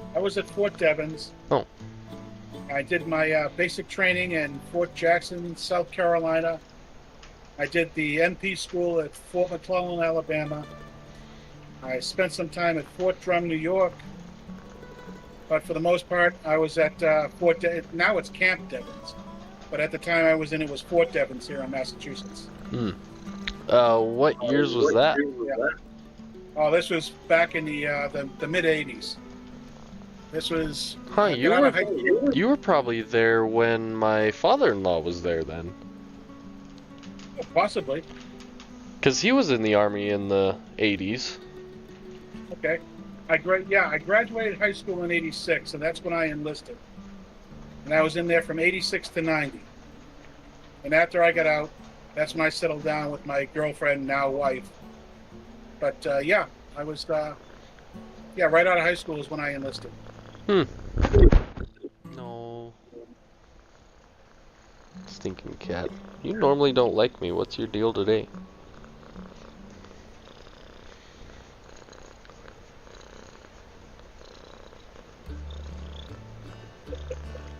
He was in the 150th MP Brigade. He was stationed over in Germany during Nam. Oh, I never saw action. I was in and out before the Gulf War. Well, back then it was Desert Shield, then Desert Storm, and all that. But I was in and out before that.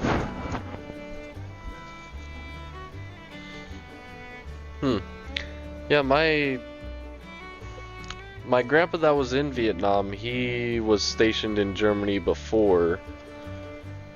I don't remember what he was for his platoon, but he was a grenadier. And then he got sent to Vietnam, and he was sitting on a tank with his head in between his legs, just kind of sitting there waiting for something, and they ran over a mine. Completely knocked out the use of his legs, but they were able to give him for some reason they gave him an artificial heart, a pacemaker, Okay. and he gained the ability to use his legs again. And Wow. he died in 2017 from Agent Orange. Oh, geez, sorry to hear that. Yeah, he was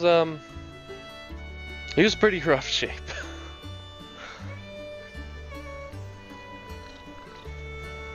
But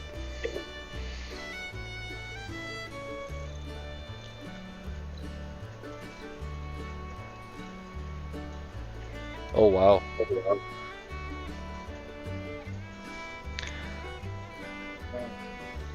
Yeah, no, I'd have to ask my grandma. I'd just seen her today too when I had dinner.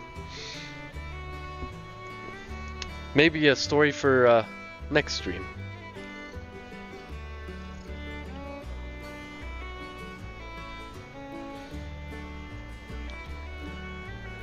Yeah, my time in the Army was just spent training.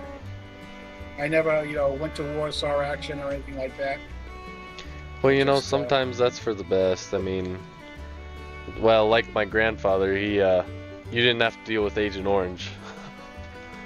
Yeah, that's some rough stuff. That,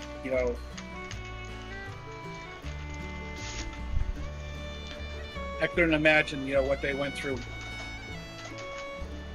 You see it in the movies and everything like that, but, to experience it in real life, it's just, complete horror.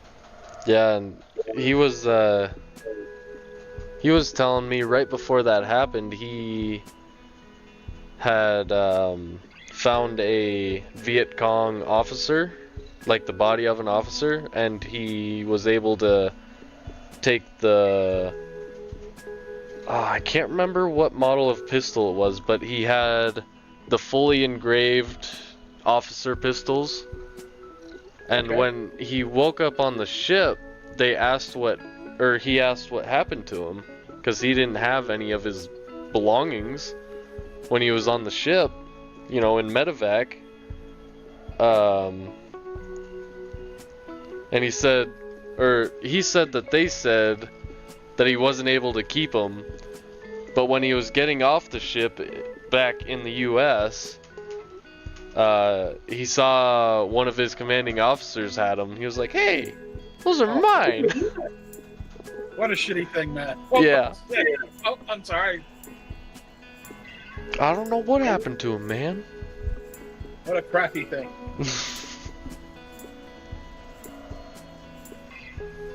But he wasn't too upset. He was able to keep his the Thumper. Is it the M79 grenade launcher? He was able to keep that. Okay. Nobody knew about it until I was going through their crawl space a few months ago, and I found an old ammo crate, the wooden crates. Yeah. And I opened it up, and here it's sitting with, 3 boxes of shells, and I'm like, holy crap! So we put it up in his gun case. Okay. But it's kind of freaky to find. What is it? 70? Well, no. However old shells, 40mm shells are, just sitting in the in the crawl space. It's like, I don't know if he was supposed to take those. No, when I was in the Army, I had the M16. Well, in addition to the 45 that you carried as an MP. The 1911. Yes, I had the M16 with the M203 grenade launcher attachment on the bottom of it. I was actually the grenadier as well. I was a combat MP, even though I never saw action or anything like that. Right. Well, you had to was- train for it. Yeah, I had to train for it. Yeah, and I was the platoon's grenadier, and so I had that M203 with a 40mm grenade launcher on the bottom. was fun. When we went to the field. I got to practice with that. I got to Have some qualify fun. with that. I got to qualify.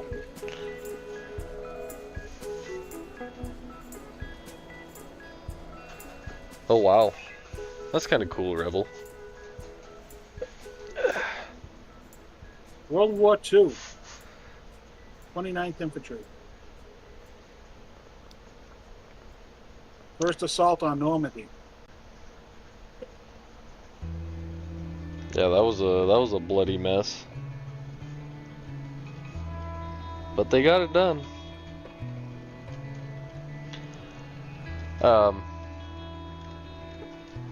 I just remembered I had a question. Do you know much about Keep Alives there, Jim? I know of them, and I did make one myself for a steam locomotive, and I cut it into an NCE Dakota. It's just a bunch of capacitors, that kind of thing. Right.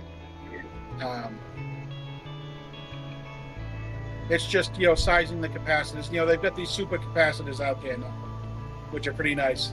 The one that I made didn't have super capacitors, and you got to find that spot on the Dakota chip where the Where it's they supposed to rectify go.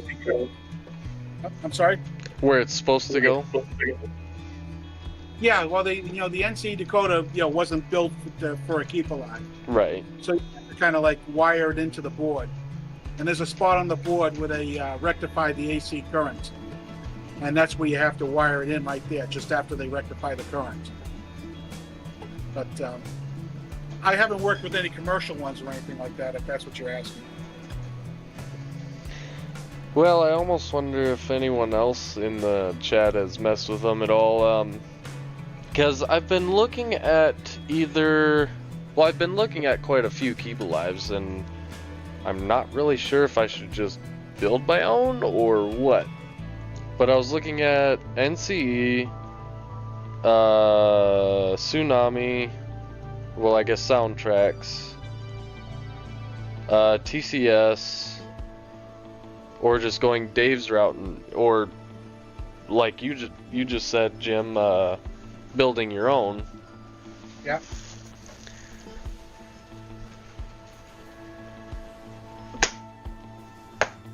Stupid flies. But I really need to add some to these SD40s because they like to cut out a lot. Do they?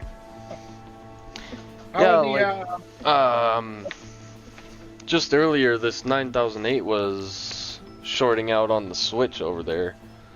I was just going to ask you that. Is it like on the switches, the points, the frogs, that kind of thing? Just the one switch. Like Just the on one? the Okay. and it so far 9007 hasn't shorted out at all. It's just 9008 on that one switch because I've run both of them on the switching yard Yeah. and it does Okay. just fine. Well, if it's only the one switch, then I would take a look at that frog. It's a plastic frog. It's a plastic frog, but where both rails come into that frog, sometimes the plastic doesn't quite insulate the other rail, and the wheel tread will hit both of those rails at the same time, and you get, we're talking microsecond of a short, and it's not enough to stop the locomotive, but it's enough to mess up the electronics, to kind of like screw with them. Right. I don't know if you know the frog there, where the rails come in, not the side with the points, but the opposite side where the opposing rails come in. Sometimes that plastic insulation isn't quite enough, and that wheel tread will catch both rails. Okay. It's a little defect in the frog, and again, it's nothing major. It's just enough to mess with the electronics. I've seen that happen a couple of times, and since you mentioned it was just that one particular switch, I would concentrate on that one switch and see what the issues are with it. If you look at it real close, you may notice them.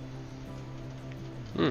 If it works fine on all the other switches, then again, I would concentrate on that one turnout. Yeah, and all my other engines, they... it's weird. It's just, this one engine. And it'll short out, it'll stop, and then...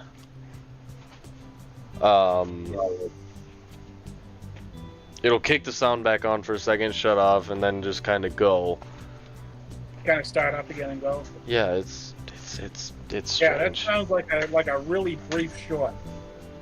And by the time the locomotive resets, the wheel thread has already gone past it, and it just starts up and goes again. Maybe I do need to change that switch out. I wonder, what did I do? Oh, there it is. I was just wondering what I did with my big box of track. Well, that had all my switches in it anyways. Do I have, what is that, left hand? I should have another left hand somewhere. Nope, that's a right. That's a left that I took out. There's a left.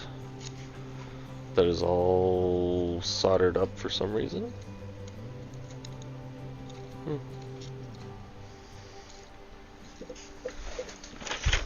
Larry Puckett's video, and it was easy to connect to an N-scale Economic. Sidetracks there. Do it yourself, keep alive. Oh, Michael On says an he N had- scale. Yeah. Wow. Michael says he had a brand new Pico switch, do exactly what Jim is saying. Okay, yeah. Replaced the switch and had no problems after that, yeah. Because I've got another left-hand switch for that. It's just, the only problem is they cut this piece off that connects it. Okay, the throw bar there. Yeah. Which I've got more of these snap switches. It's just, well, these controllers. Whatever you want to call it. Yeah. So I could actually hook it up to power, because that one doesn't have it. Yeah. But I don't know how I would get that on there.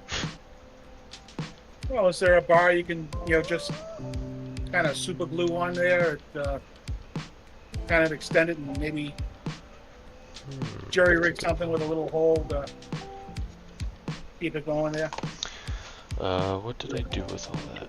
I did 3D print some stuff to where it is, it just hooks, kind of like how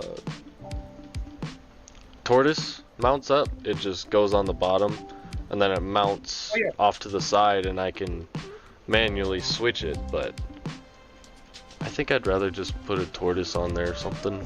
But they're kind of expensive. Yeah, I buy everything used. I've got quarter switch machines on my turnouts, and I look on eBay. Every once in a while you're lucky enough to find a lot of them. Not a lot, but a lot containing several. Like, just a And, bundle. yeah, just a bundle of them, yeah. And every once in a while you strike it rich and you find them like, oh yeah, I buy this lot of 10 of them, they're only $5 a piece. He only wants $50 for them, I do a lot of bottom feeding on eBay. They did have quite a bit of tortoises, and I can't remember the brand of the other one, but it's the blue one that's kind of smaller. I know what you're saying. I know the one you're referring to. I can't think of that name either. But there was a lot of them at that Denver show, but the lady I had talked to, she was only selling in bundles of 25, and she wanted, I think it was $30 a piece. $30 a piece? Yeah, Whoa. and I'm like, Whoa, I don't have that whoa. much money. $30 a piece is more than retail. Yeah, that's what I was thinking. Yeah. Well, of course, again, I don't know Canadian versus. You're in the United States, right, Joe? Yeah, Mm-hmm. yeah. Yes. So, but yeah, $30 US. That's a lot of money.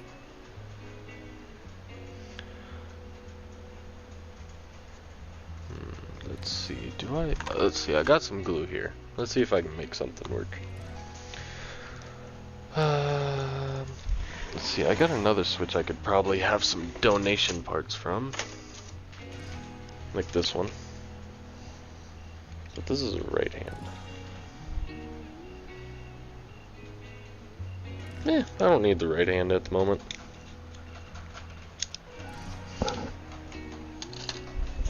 Let's see.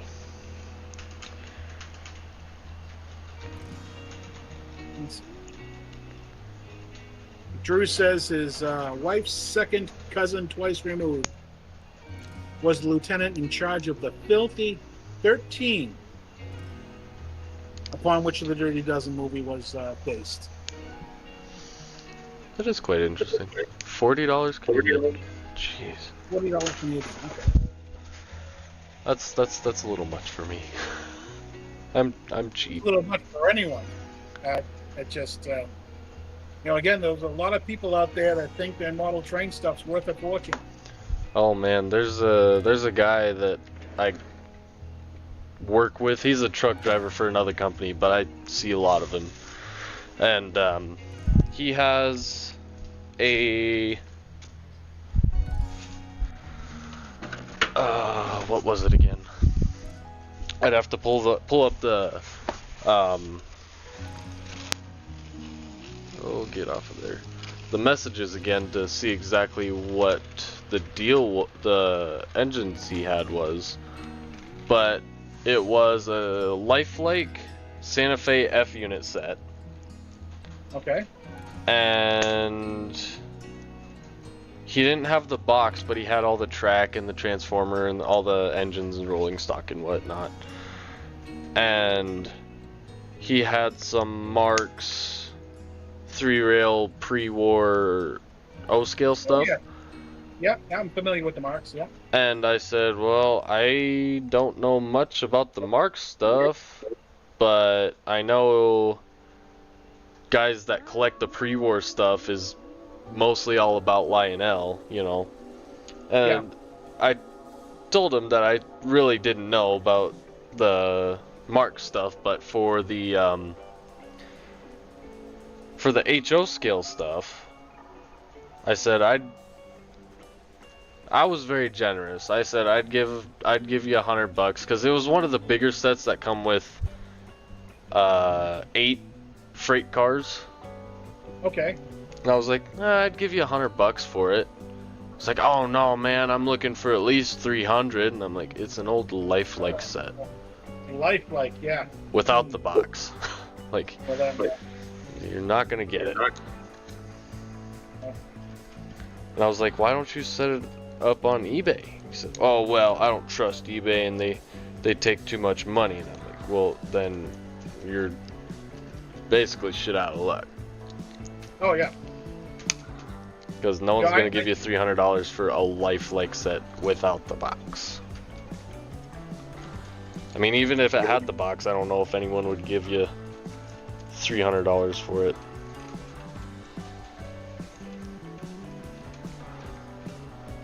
Well, it's funny, a lot of that. Well, actually, a lot, but some of that old Tyco stuff, it's they're getting to be collectors. Guys like me, Yeah. that like that stuff. But again, $300 for a Lifelike set. No, I'm sorry. I will pass.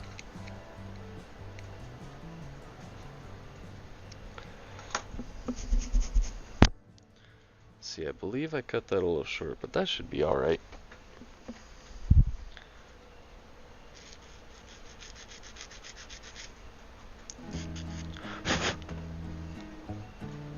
Oh, the rubberized brown ties, sheet stamped rails.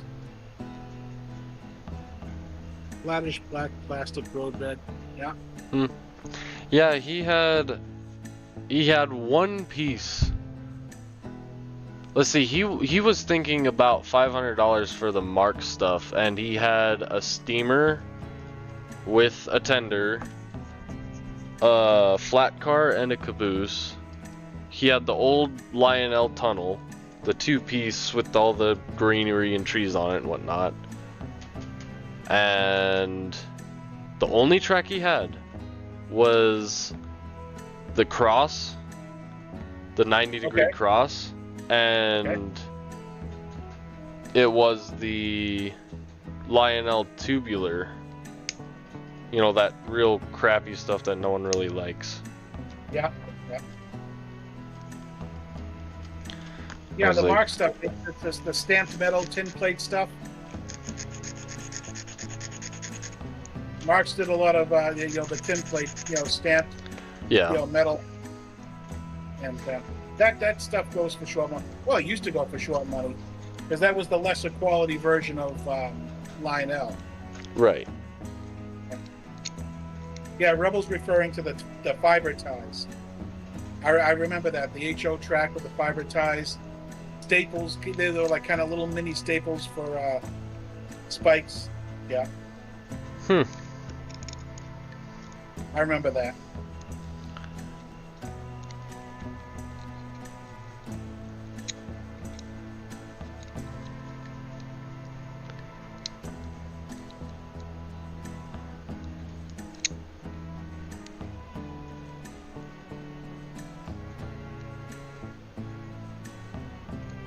Rebel says he's got enough track, build a huge layout, and no trains to run on.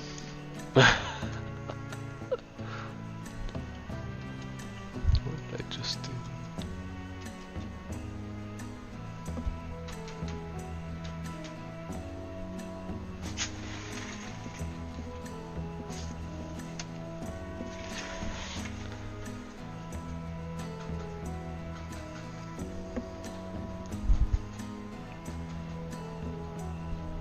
Let's see, can I just build this?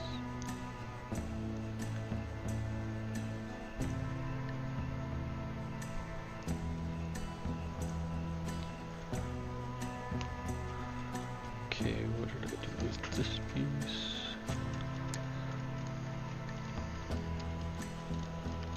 Ah, come on, you piece of crap. There we go. It's what I've been waiting for.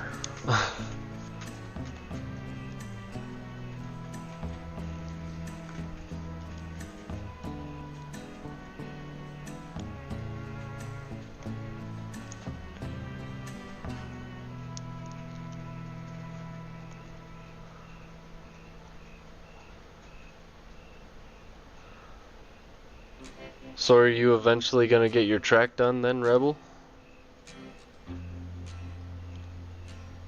Man, I feel like there's been quite a few guys in our group, like Cody and Rebel and Tim, that just waiting to get their track done.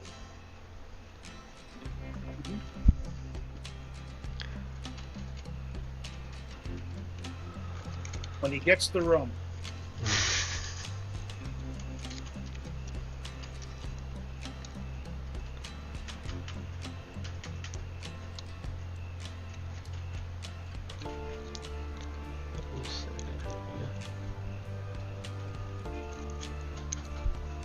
I mean, fair enough.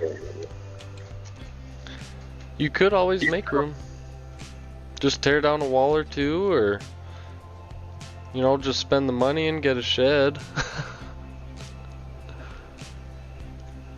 Well, you know, you can do quite a lot with a shelf layout, I've learned.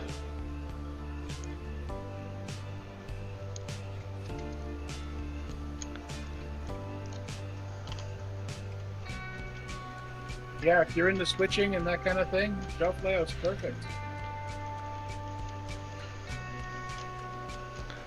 I mean, just for a temporary thing, definitely, but you know, it's something. Even just to display your trains, like when I was in high school, I didn't have, you know, I was kind of the same way where I didn't have, well, my parents wouldn't let me have a layout. Hello, two rail fans. So I just set up a little shelf in my room and that was it.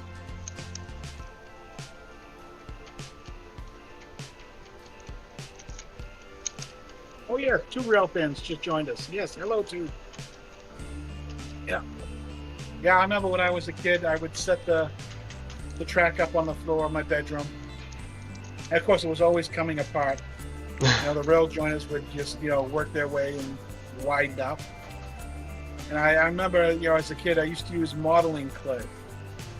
And kind of like seal it to the floor. You just kind of like take little bits of modeling clay and just kind of mush it into the floor. Keep it from sliding around.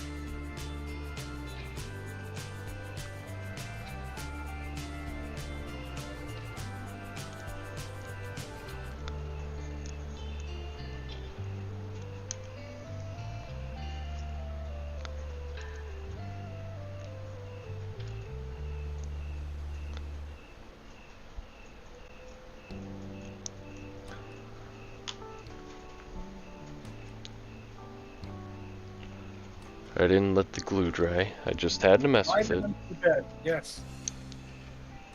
6x1 board for switching.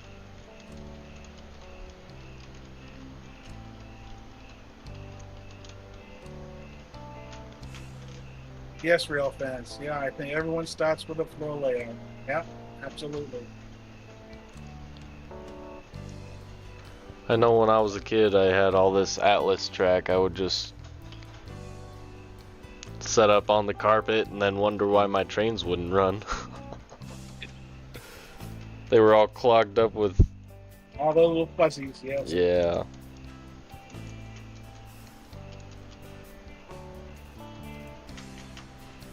I'm gonna let that sit a minute, hopefully.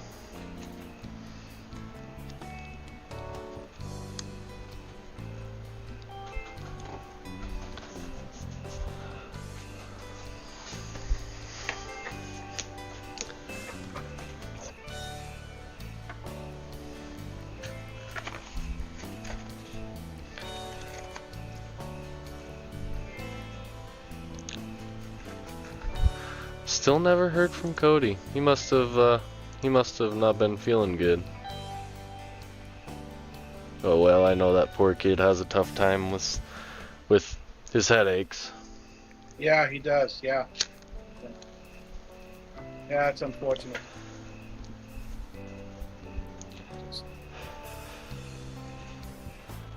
I feel bad for him, other than when he starts talking crap about Gevos.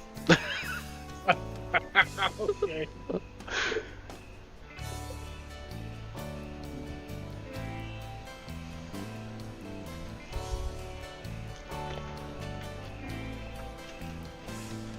So did I show you this Gevo that, because I think you were asking about it last time there, Jim? Okay, yeah.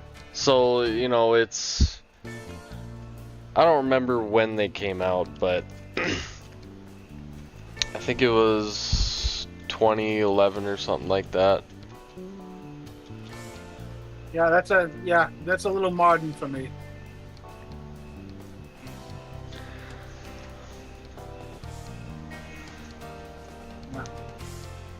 Now, again, I think I mentioned last time the transition era for me is when Amtrak took over. Right. Not steam to diesel, but when Amtrak took over passenger service. That's my And you know, it's weird because I do love like the PA units and the GP18s and all the older stuff, but when I'm rail fanning, that's mostly all I see is the newer stuff like the SD70 Aces and the MK5000Cs, I believe they are, Utah Railways, and you know, these Gevos. I think I've got a video up on my channel that it's a coal train, a Union Pacific coal train, and it's all, I think there's 3 or 4 GEVOs pulling it. Okay. So, you know, that's like, that's what I see, you know. Ah, why are you like this? My circuit breaker There it just goes. tripped again.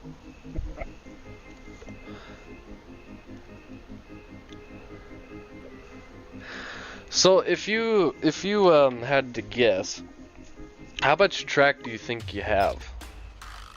Like feet or The layout's 18 by 20. That's the room anyways, 18 by 20. right?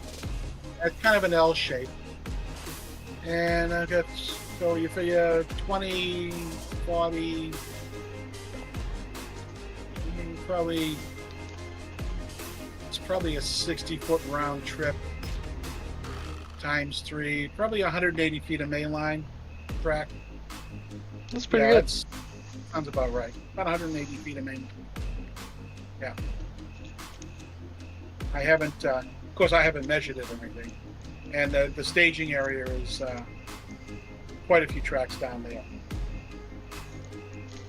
And, actually, you know, train stopped again. That circuit breaker went.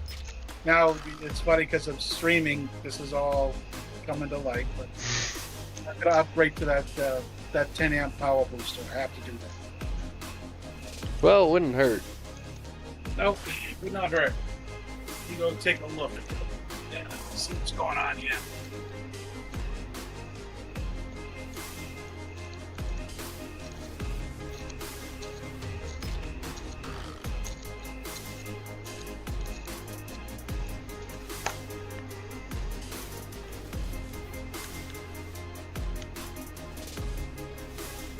Yeah, I just reset it and it takes off again.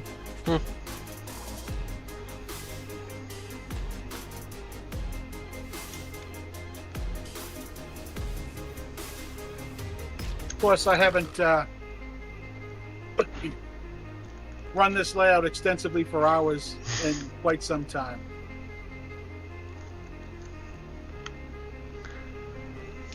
But, knock on wood, nothing's derailed. Right? And now I just jinxed myself. Now forget it. They'll be all over the floor in 5 minutes.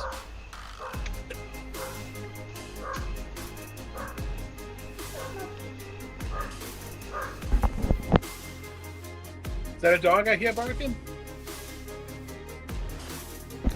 Yeah, that's my dog. My wife and kids just got home from my parents. Oh, okay. Love you, kiddo. Good night. Yeah, my dog Bailey. He's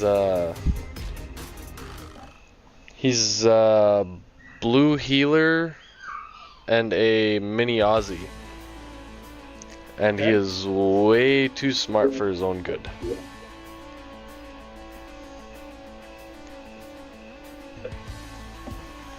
Oh, okay. I just got the chat back. The chat back up. Yeah, I'm using a 4 amp circuit breaker. It's Hi, Bailey. Come here, buddy. who's it made by? There you go. Come here. And I can't remember. But it is a 4 amp circuit breaker. Come on. Baby, come here. Ugh. Yes, yes, I know. Ugh. Oh boy. He's a little excited.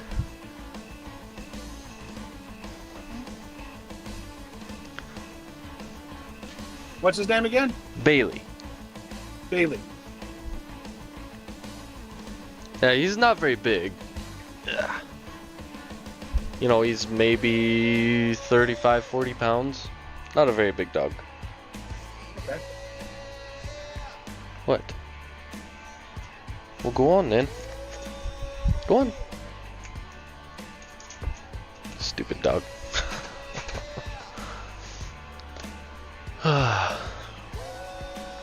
Well, I think it's just about time we wrapped up the stream. I did get this switch glued on. This piece here, Oh, awesome, awesome. and it kind of works. I gotta help it a bit, but Okay. you know, I think it'll be alright until I'm able to grab another one.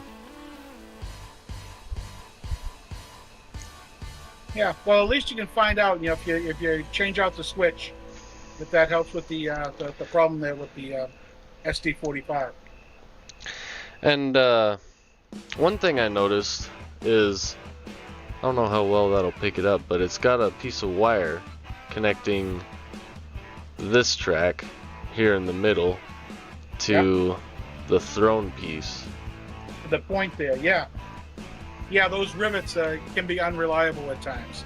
Oh, really? You know, the rivets, yeah, you don't really get good. So somebody modified it to throw a little wire in there to help it out. And there's nothing on the backside of this frog other than, you know, that just bare piece of track there. Yeah. But I'm thinking that should be better, shouldn't it? Instead of the plastic one for DCC anyways. Yeah, see how it works out. Yeah, I'll probably not tonight. I'll switch it out sometime. But I've got let's see without breaking things. I've got more of these. I just don't remember if I got any left-hand ones. That way I could hook it up to one of them little buttons that switch it. What did I do with everything?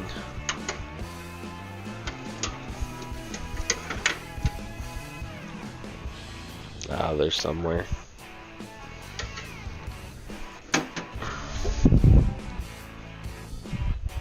Oh well. That's a project for another day.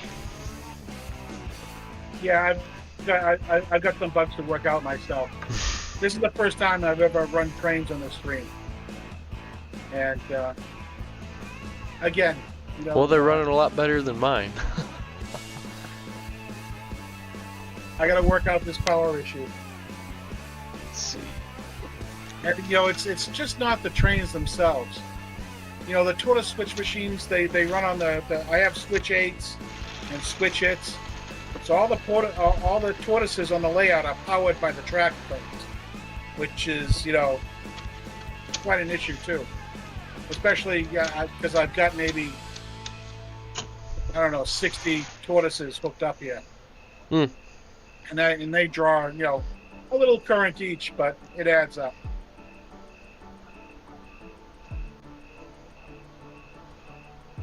You know, the tortoises are all DCC controlled and that. Right. Like you just go on your JMRI and hit the switch. Yes, exactly. I just click on the little icon and it throws the switch. But again, you know, I'm really pushing the limits of that, you know, 4 amps. Right. You know, not to mention all the other locomotives I have on the track as well. You know, I don't have a lot of sound locomotives, but I do have a few. And of course, they're always, you know, rumbling and grumbling and, you know, that kind of thing. And they use current as well, even though they're not actually running, you know, moving. Yeah, I figured just for the stream I'd just shut all the sound off. Cause, well, you've seen those SD40-2s, 2 speakers it gets quite loud. Yeah, And they are turned down quite a bit. Like, you know, the standard CV setting for it is 255, you know, max. And I think I've got it down to 40. okay. So it's down quite a bit, and they are still very loud.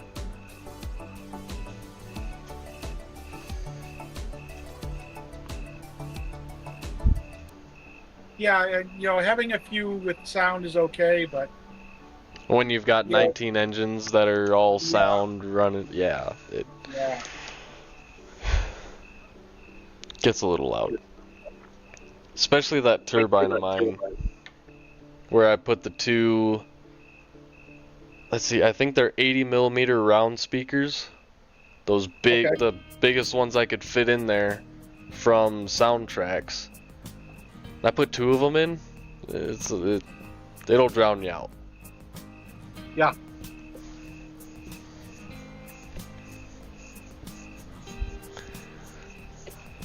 Well, you were thinking about wrapping it up. Yeah, I think it's about So your that family time. gets home. Yeah. So, anyways, thank you, Jim, for joining me. No, thank you for having me. Like I said, this is the first time I've ever done live streaming with my trains, so I gotta work out some camera angles and get a little more action and upgrade the power on my layout. Get that up there. I've got it here. I bought the 10 amp power booster. It's just a matter of cutting it in, and I've just been putting it off because Right. I only run 1 or 2 trains at a time. But for hours on end, it's, it seems to be taking its toll on the layout. Yeah. Well, anyways, thank you all who have joined us. Yes, Rebel, thank you. 2 fans, 2 rail fans, Mike, everybody else that was out there. Let's see. Sidetracks Holly, Drew, Holly, Drew, yep. Steve, if he's still here. Tim had already left. Okay. Just going back through, I think that's just about everybody. We gotta get more of Dave's people over here.